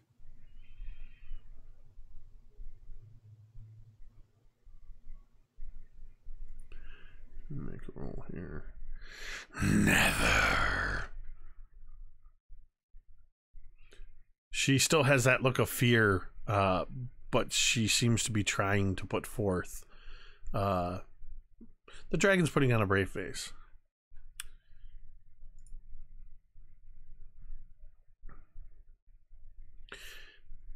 The ogre is continuing to stare at you, Drown. And it is... It does not have cold breath. Let me switch stats here. In Giant, as the ogre is staring at you, it just leans in so close that its nose is almost touching yours. What do you want?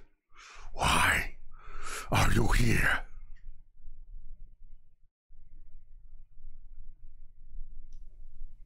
Can I respond? Yeah. Or all right, then I'll say, we did not choose to come here. Magic brought us. We were investigating. We needn't be enemies.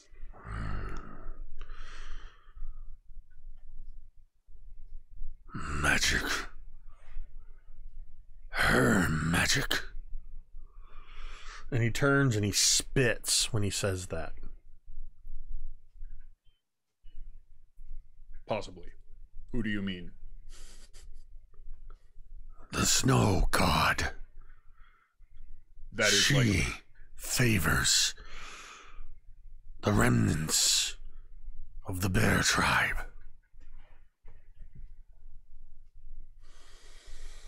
We killed maddened berserkers in bearskins. One wore a ring with a snowflake symbol. That brought us here. Killed them. Yes. Thorak, tell them they should not leave. Her magic does not protect them outside.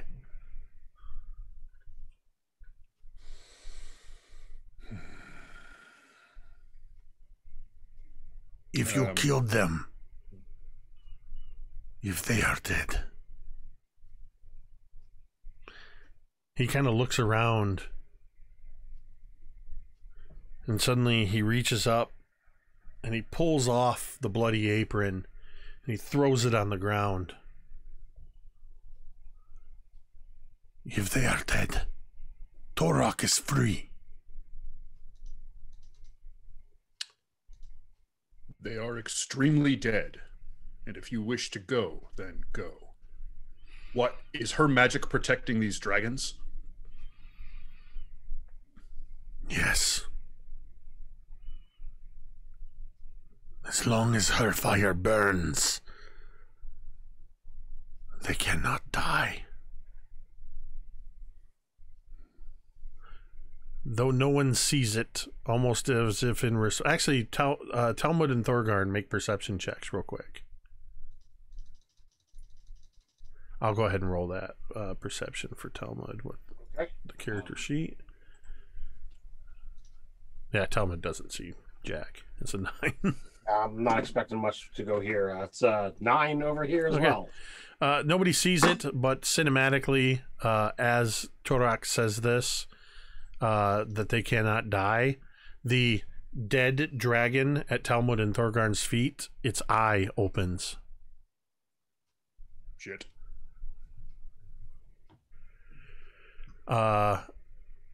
That's a fair amount of conversation. I was gonna say, like, I don't know how much more we could chat about this. No.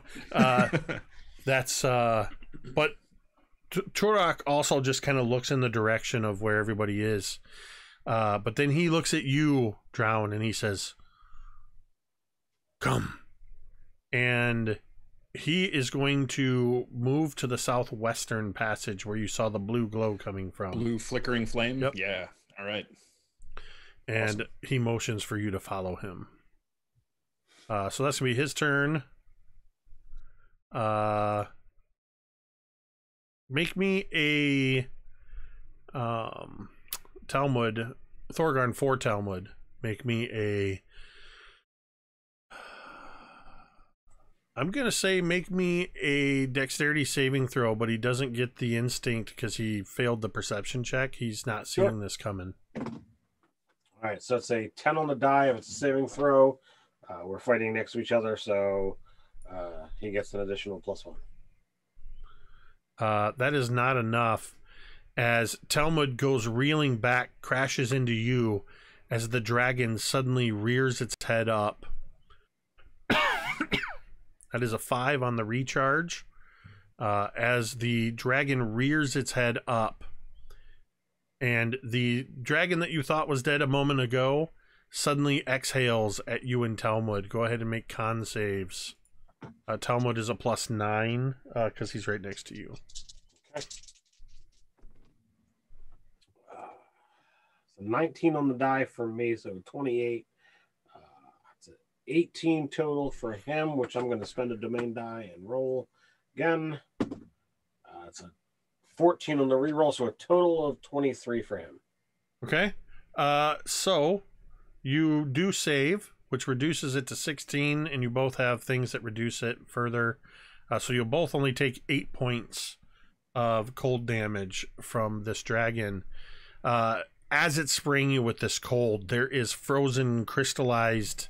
The sleet is actually has frozen blood mixed in with it, from where Thorgarn basically crushed its head. And you can even see as it rises up that it looks like some of its wounds are continuing to bleed. They are not healing though. What did I say? 8 points of damage. Yep. I'll mark that for Talmud. Outside, because nobody is immediately engaged with, actually Baron is, because it did bite him. Somebody roll me a d20 and add a 5 to it. 25. Wait, did you roll a nat 20? Yeah. Baron just got a critical punch against the other dragon, because it's lifting its wings to attempt to fly away. And Baron, because of the close range, and he hadn't fully reloaded the crossbow yet, he just, in pure anger, you just see him haul off and deck this thing. And you see the dragon kind of reel a bit and catch itself as it, and you're not sure where it's gone because none of you are outside to see it. So that's its turn. That takes us back to the top of the order. Cantriel, Fig, Talmud, and let me do this. Talmud, whoops, and Thorgarn. Cantriel, a 9 is gonna miss. Fig, how long does your shield stay up? To the beginning of my turn, so it's gone. So it is gone. So a 22 hits you. Sorry, 23. Thorgarn, that's a 16.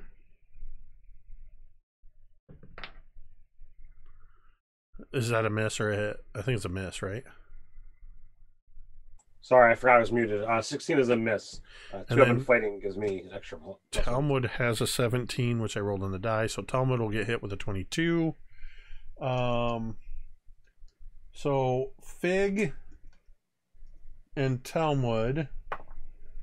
Fig, you will take 6 points of piercing damage as one of the icicles falls and hits you.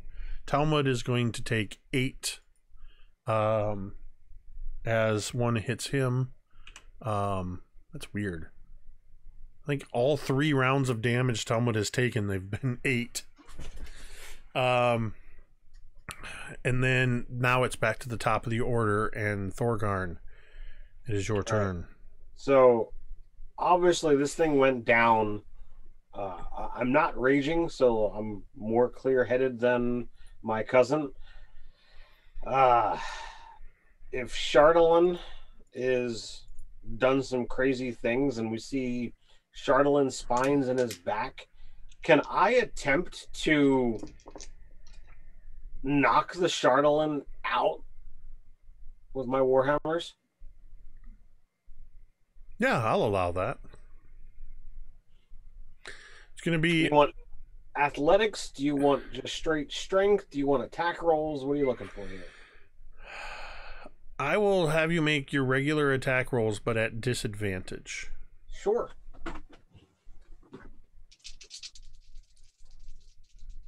So first attack, double 16, so that's a 29. Okay.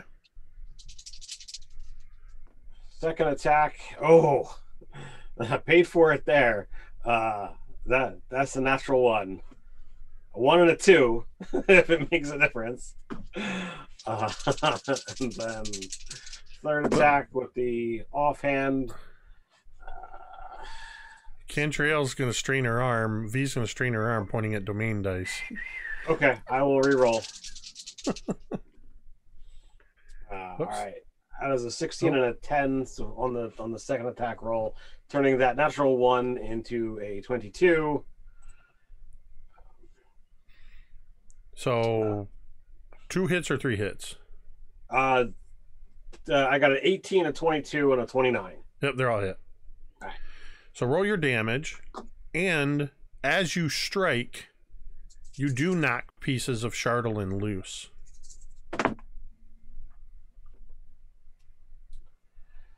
14, 15, 21, 25. 27 points of damage. Okay. You see the dragon as you strike it.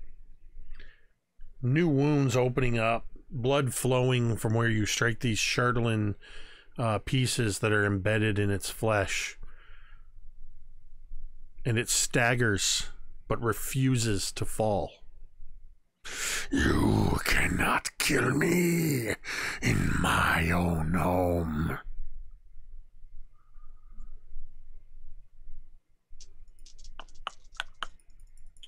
That's all I got. Talmud, I don't know what ancestor is out there. I can't keep them all straight, but you hear something to the effect of, "Well, we're certainly gonna try, dearie."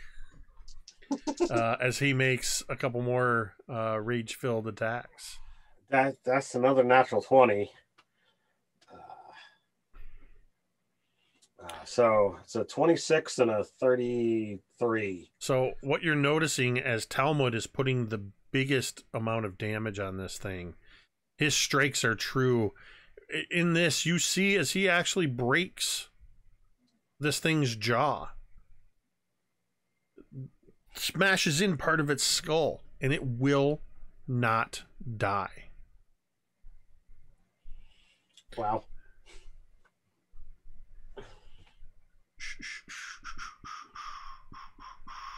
Let's see.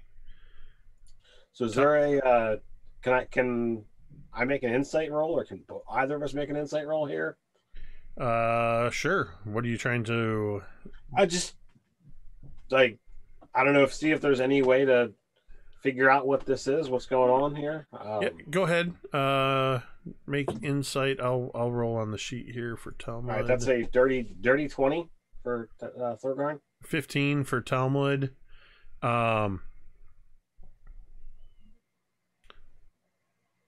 There's you both sense it that there is some kind of dark magic at play here. Something is magically keeping this dragon alive, preventing it from falling.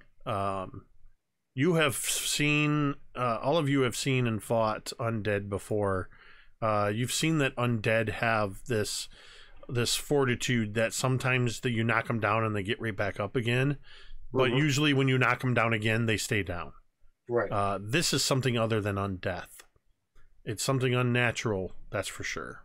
And it's not regenerating like trolls and that. It is not regenerating. It is just keeping it alive. The life force is not fleeing the body, despite the fact the wounds are enough to do so. Correct. Okay. That is going to take us to Cantriel. Standing next to Fig. Fig just got hit by a falling icicle. One just missed you, and you saw the dragon outside flee. I'm how many feet to get outside? Another 30 feet. At this point, 30. I'm going outside as far as I can get to the outside point to see if I can track this other dragon. You rush outside, and just in time to see the dragon had flown back and up and is immediately diving down. It's at about 50 feet away on the side of that cliff. It's clinging to the stone and ice and is scrabbling for that trash chute. Okay. Then at this point, bonus action, moving Hunter's Mark onto it. Okay. So now I'm up to 4d6 again, plus my d8 and all that fun stuff. And going in for the first shot, not even saying anything. It's very precise, very quick. And I just got a crit. There you go. Okay. Oh crap! I have to math this. Damn it. So it's the full damage, right? And then it's whatever your bow does plus the 4d6. So that's 24 plus your bow and your 24 bonus. plus 8. 24 plus 8. Plus your so mods. That is plus your mods. 32 plus 6. So 38. 38. Then roll the 4d6 and the d8 all again. Okay, so then that's going to become 18. So 56. Mm-hmm. For the first shot. 66. 66? 66? Oh, thank you, Ted. 14. Yep. 40 plus 18. Yep. Oh, thank you. Okay, so that's 66. Okay. First shot, second shot, she goes in. This time it is 26 to hit. That's a hit. That's a hit, and then that is going to be 28 piercing for the second. All right. This thing has charred pieces of flesh, another place of charred flesh and scales where the firebolt struck it, and 4 of Cantriel's dragon harmful arrows that seem to ignore the hardness of the scales and just penetrate into it. You see where every arrow struck, the scarlet blood running bright against the whiteness of its scales as it stops, scrabbling towards the chute, looking back up at you. Question. Would she have heard the other dragon saying, cannot die in their house type of thing? It was before you left, so yeah, you would hear Yeah. it just say, you can't kill me in my own home. Right. So how's this other one looking now that's sort of out of its home? I mean, pretty much as I described it, she's struggling. Okay. But she's still active. She's still moving. Still up. Okay. So Cantriel will shout to... She's just going to shout in general. One's outside of the home. See if they die. She wants to get to semantics of wording. Go ahead and roll me a d20 and add a 6 to it. Okay, Baron. Shut up! I just got a 20 again. So it's a 26. So I'll say, yeah, that Baron, just as you say this, comes running up beside you, blood running down from his shoulder. You hear the shh as he cocks this heavy crossbow, loading the bolt into it.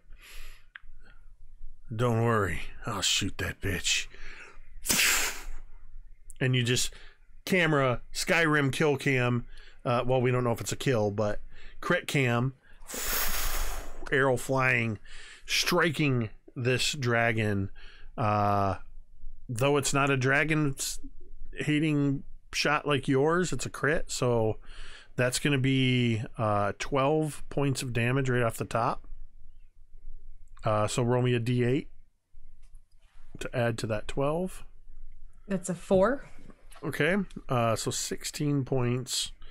Another arrow to her collection. Drown. You are up. You are walking with Tuarak, the ogre. He takes you through your own movement is all it takes to get into a small chamber where you see hundreds of icicles clinging to the 12-foot high ceiling. The entire chamber is rimmed in frost, and an unnatural flickering blue light is crackling in a stone brazier against the far wall. You see white smoke rising above it, and even as you're looking at it, the smoke seems to momentarily coalesce into the form of a woman, and then it seems to just shimmer and disappear. That is what gives them the power to avoid death.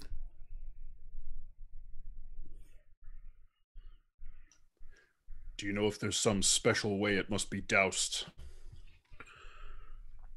I have tried. I cannot break it.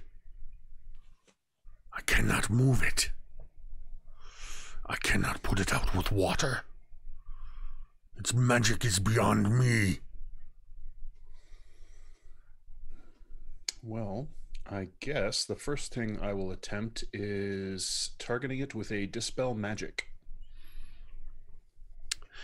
You cast your Dispel Magic on it, and almost instantly the room is plunged into darkness as the magical fire goes out. I am shocked that that worked. Awesome. Yeah, so Drown holds out his hand, his tattoos in his eyes glow, and shimmering deep sea green glowing tentacle of water rises up around the flame and just quenches it, drowns it.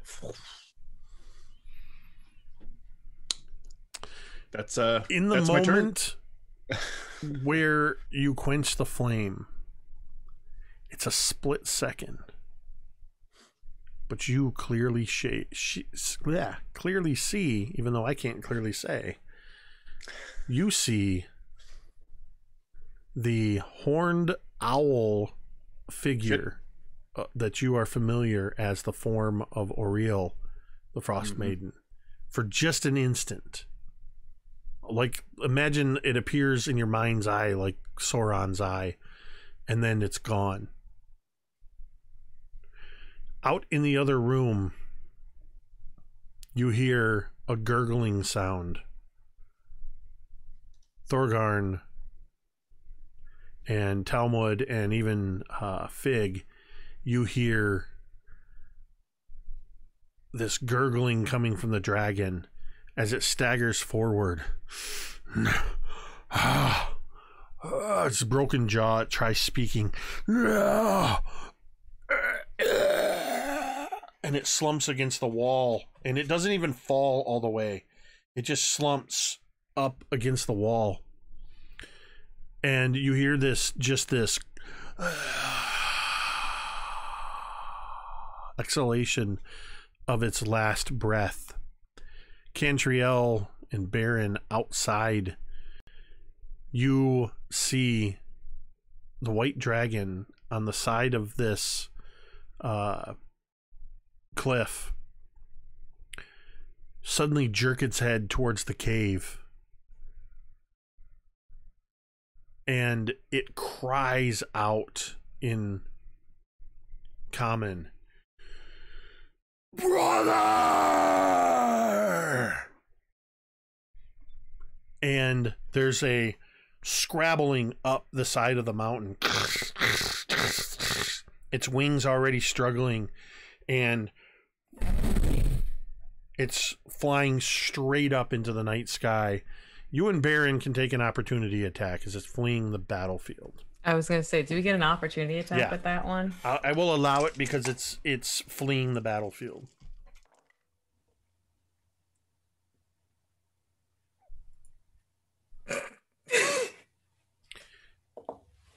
You need to submit your dice for inspection.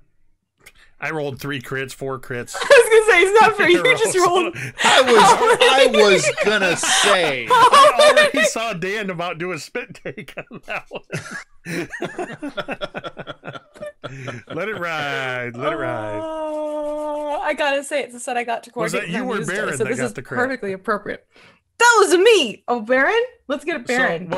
So we know Baron that got a you 10. do. We know that you do. So Baron will. It was Baron got a 10. Baron got a 10, and he gets a +6, so that's a hit for Baron too. Okay. You get. We said. What was it? 48. No, it was for the first. It was 20. Hold on, 20. 48 plus dice. Yeah, 48 plus dice. It's 48 plus dice. So no need to roll. Oh, okay. Cantriel, how do you end the fleeing dragon of the 2 dragon siblings? She basically just says, "Say hi to Granny for me," and shoots directly in the eye as it zips by, quick and seamless, and without any hesitation whatsoever. It takes the dragon at least 2 full beats of its wings before it realizes it's dead. As you see,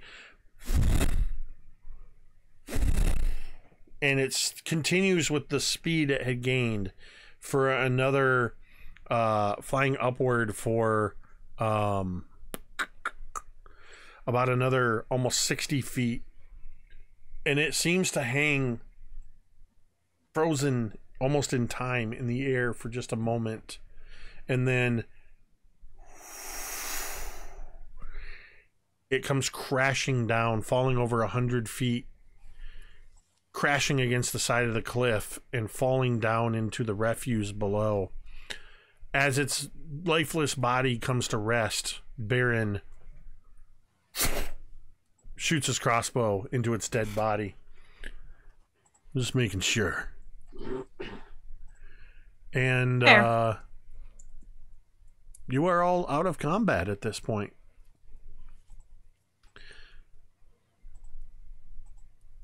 Turok the ogre looks at you, Drown. You have great powers. I have never seen anyone put the flare out. He steps forward and where did I go? I got too many tabs open. He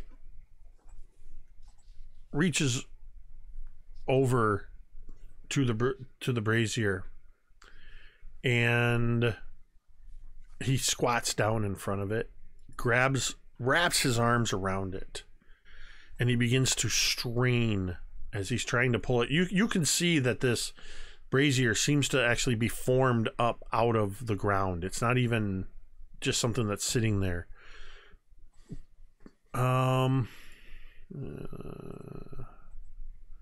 You hear the cracking of his back. You hear just the straining of his muscles. You hear the popping of shoulder and elbow joints. Still, it persists. Let's hope your magic killed it for good. We will hope.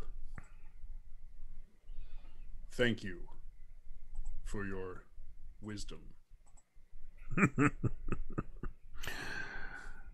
That may be the first time anyone has ever accused an ogre of being wise. I was just their butcher. I killed their food. I prepared it for them. But I couldn't kill them. I tried. You have set Turok free. He holds out his arm to you. Yeah, take it. What is your name? I'm called Drown. Drown of the Giantkin. Turok will remember your name. And he just grips your arm firmly. Drown sort of returns the grip and says, Drown of the Dawnbringers. Drown of the Dawnbringers. And he turns, and you hear the scrape of metal on stone as he picks up his cleaver and just puts it up on his shoulder. He takes a couple steps forward, and then he says, you might want to let your friends know I will that we're friends now. Yeah, so I'll head out with him. Make sure Talmud doesn't stove his skull in. Does anybody say anything or do anything as Drown comes out with this ogre? The one that tried to kill you moments before, Cantriel? Drown will come out with his hand up. You work quickly. It is fine. We are friends. This is Turok. I imagine there's probably moments of hesitation from Thorgarn. Talmud probably takes some convincing to, kind of come out of his rage and not attack the monster that's sneaking up behind Drown. But we're able to, get him under cover. So under control. That's what I'm looking for. What about Fig? Yeah, Fig comes in and he just kind of tilts his head to the side a bit, but says nothing and just kind of observes and nods after Drown says that they are friends now. Like, yep, this is the natural progression of friendship. Turok looks at everyone and he says, I am Turok. I am a free ogre now. I will remember the name Drown of the Dawnbringers. Does anybody here speak Giant besides Drown? Drown will translate. Because all you would hear is just this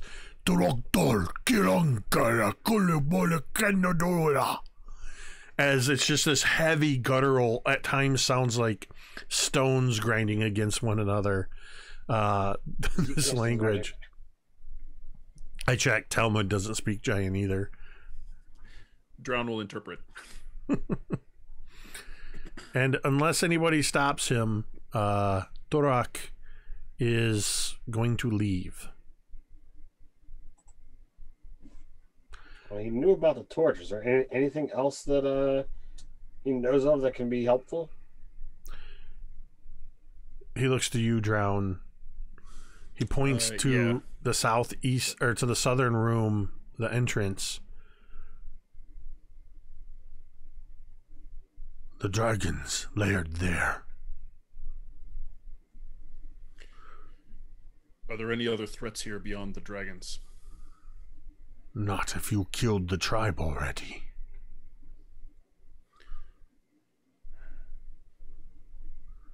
If you got them all. There were, what, 8 of them, I think? There were 8 of them.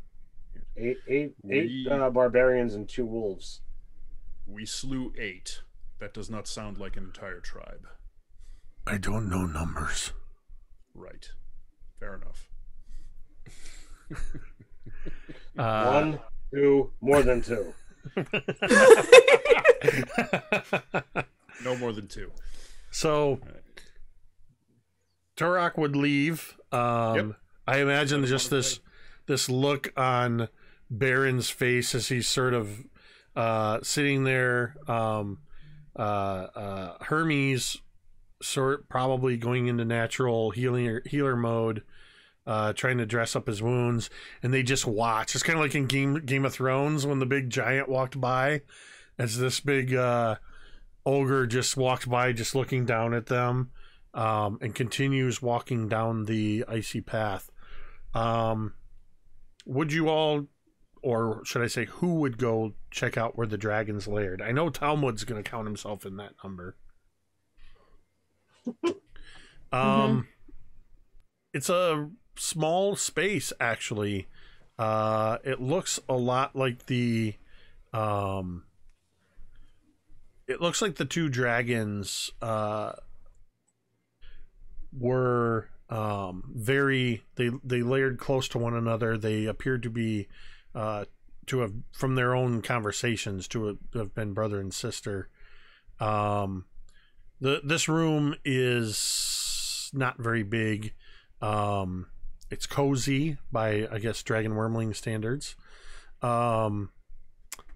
You can see that the chute is in here, and even at the top of it, it's blood and filth, gore from the slaughterhouse. You would have eventually, I imagine, investigate this space. You'd find a living quarters. You find where Thorak came from. You find the slaughtered remains of a snowy owl bear, and several other animals that have been hung up on hooks that he was dressing to feed the tribe. And it appears that the waste, plus the human waste of the tribe, was thrown through this chute.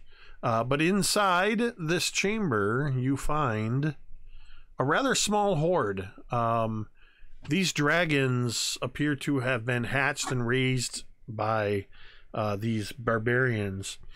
They must not have gotten out much. You only find 96 silver pieces, 331 copper pieces, a leather wallet containing a complete set of thieves' tools. There's a spyglass, but the glass is cracked. There is a spell scroll for the spell Knock that can either be used, or as a wizard, if you don't already know this spell, you can potentially transcribe it, Fig, into your spell book. There are, however, 2 unique items in this hoard. One of which, where did it go? One of which is a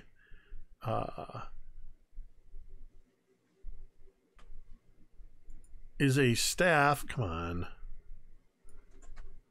One of which is a staff that will not go. There we go, to the details page. The staff the entire length of the staff appears to be it's a little over 5 feet tall, thicker at the top, very pointy at the bottom. The entire thing appears to be made of ice. There is leather wrapped around it, and around the head of this staff it exudes cold frost. It looks like it's probably something magical, but what it is, you don't know. The other item that sits here is roughly the size of a grapefruit.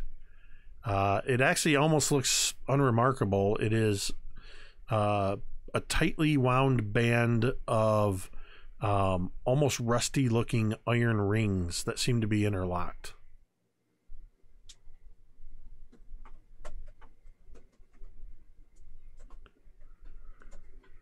Did you say it's rusty? Rusty.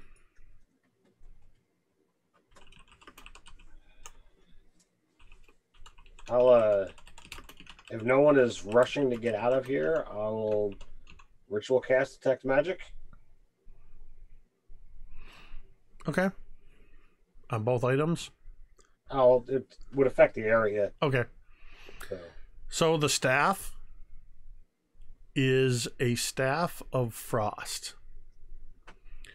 It requires attunement by a druid, a sorcerer, a warlock, or a wizard. It has 10 charges. While holding it, you can use an action to expend one or more of its charges to cast either Cone of Cold, Fog Cloud, Ice Storm, or Wall of Ice. The other item is an important point about the Staff of Frost. It also gives you resistance to cold. Oh yes, it does also give you resistance to cold. Thank you. I don't know why I skipped over that. That's literally the first line. That's real important for possibly Fig.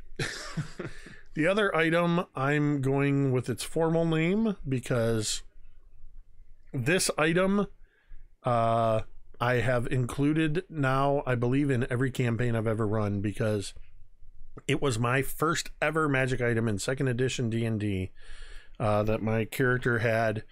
It is an item known as the Iron Bands of Bolaro. This rusty iron sphere, okay, it's it's still around a grapefruit size, small grapefruit, measures 3 inches in diameter and weighs 1 pound. You can use an action to speak the command word and throw the sphere at a huge or smaller creature within 60 feet.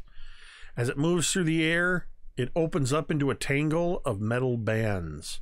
Basically, you make a ranged attack roll with it, and if you hit, the bands wrap around the creature, restraining it. It gets 1 attempt to break free.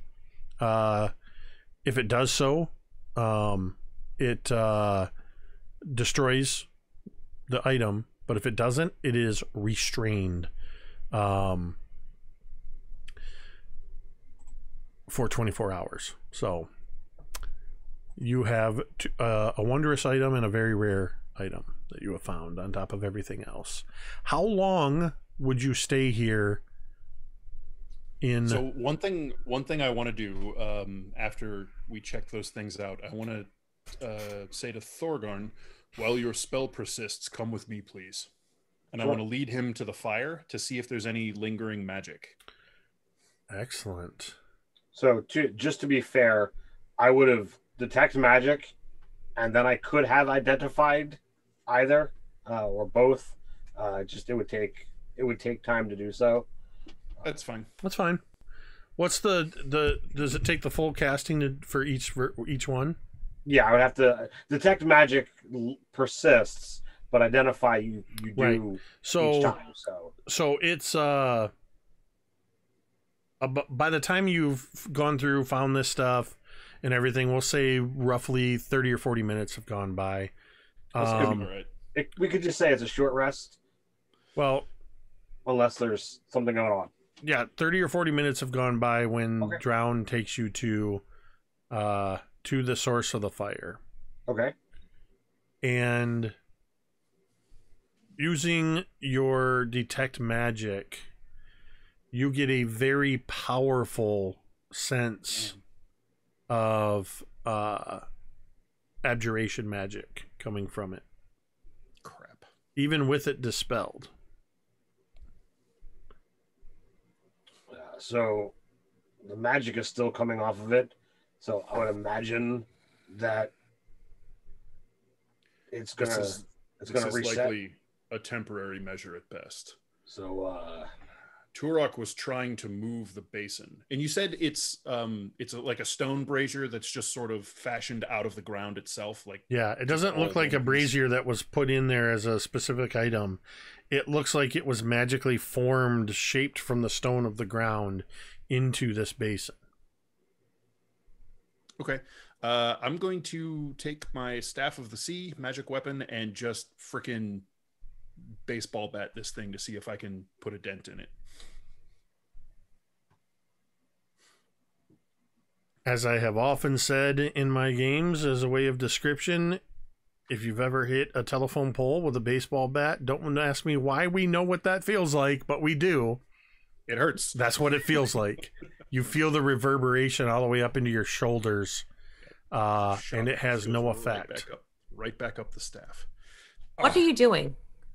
Trying to destroy this thing, but it seems I have impervious. something for that, so you don't have to blow your shoulders out. Well, by all means. Move.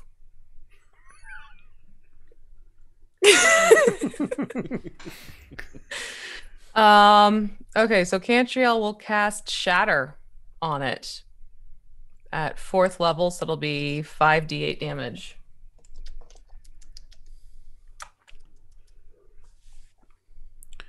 A creature made of let's see. This will work on it, right?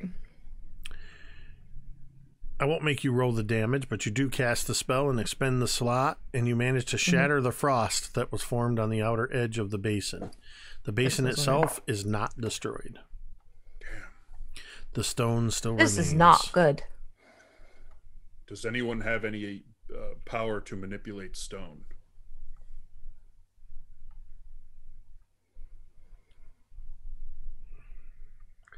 Really my forte.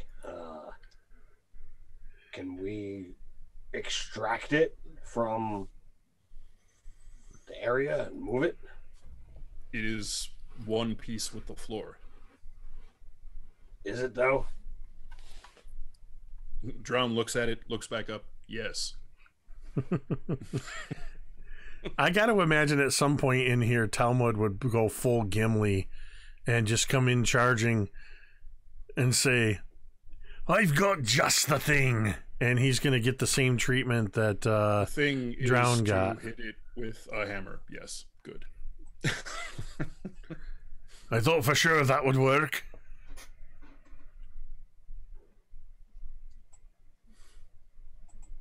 Like not even a chip or a crack, right? Nope.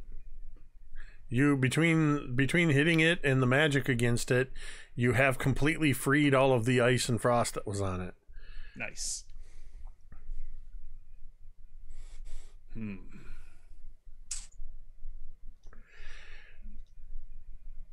For a few minutes, you try a couple things. You're thinking on this, and I'm going to say enough time has elapsed that an hour has passed. The blue flame returns, and in that blue flame, all of you see in your mind's eye that flash of Oriel the Frostmaiden in her horned owl form.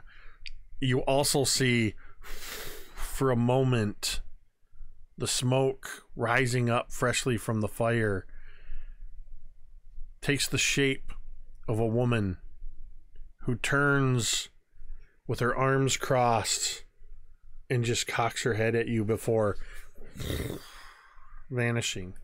And that's where we'll end tonight's session. Ooh.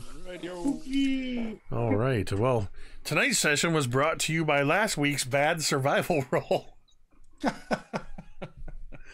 And Fig picking up the ring.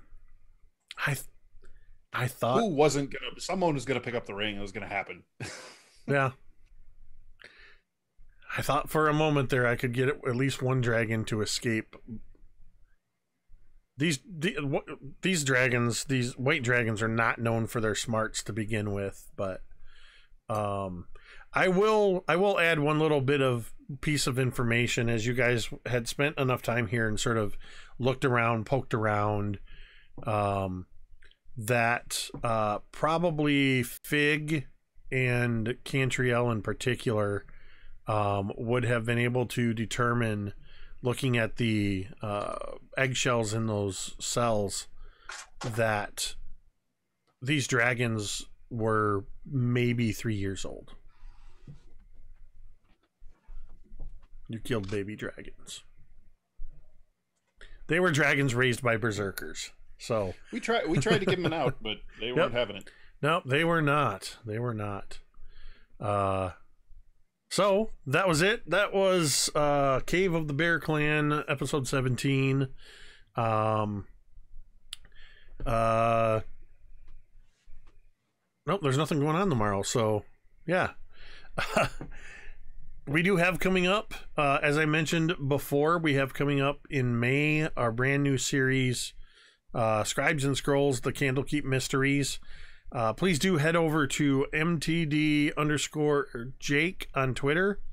And just a couple tweets ago, I tweeted the teaser trailer, or you can go to youtube.com. What am I talking about? I can link this. I'll put a direct link to the trailer in the chat, so you can go check it out. Sometimes I forget my own powers of my own channel. Your car insurance? And anyway, we're very excited. This is a brand new full campaign that will be coming on Monday nights starting in May. Check that out. Next Tuesday, I will be over on Dice on Ice RPG on Twitch for session 42 of Curse of Strahd, where we still have no idea what's going to happen, because we were TPK'd last session and nobody was expecting it, but it's Barovia. So we're all scared, more so than we were of death. I think this is, as they say, a fate worse than death. Also next week on Wednesday, Jeremy will be running his next session of Convergence. They'll be back on the flip side of this world. That is something that M is participating in with Jeremy, and along with some other amazing players. And I'm not kidding. You need to check this game out. I tuned in and almost instantly was laughing and entranced in the role play. There was some incredible interactions going on last week, but it's, as always, Jeremy brings an incredible these homebrew worlds that he creates, and this is a world that is two sides that seem to have something similar on each side, and the players are playing characters on each side of the world. So it's very fascinating. And of course, next Thursday we'll be back here with the next episode of Dawnbringers. We'll see if we can get the whole crew together, but vaccinations have been kicking our butts. But it's all worth it. Huge thank you to everybody who tuned in tonight, those who supported the channel through your subs, or even just hanging out with us. We appreciate it. The follows, everything else. I should have said this at the beginning, but I'll say it now. The MTD has a very firm stance on stop Asian hate, Black Lives Matter, trans rights are human rights, wear a mask, get vaccinated. I think I've covered all of the important things. You matter. That's where we stand on that stuff. So we're going to go ahead and get out of here. I do want to say a huge thank you, as always, to Dan, V, M, Ted, and even though he's not here, though he is in the chat again, Jeremy, without whom it would be me talking to myself for 3 hours. We're going to go ahead and end the stream the same way we end every stream, and you can say it with me if you want. What if I don't want to say Matilda anymore?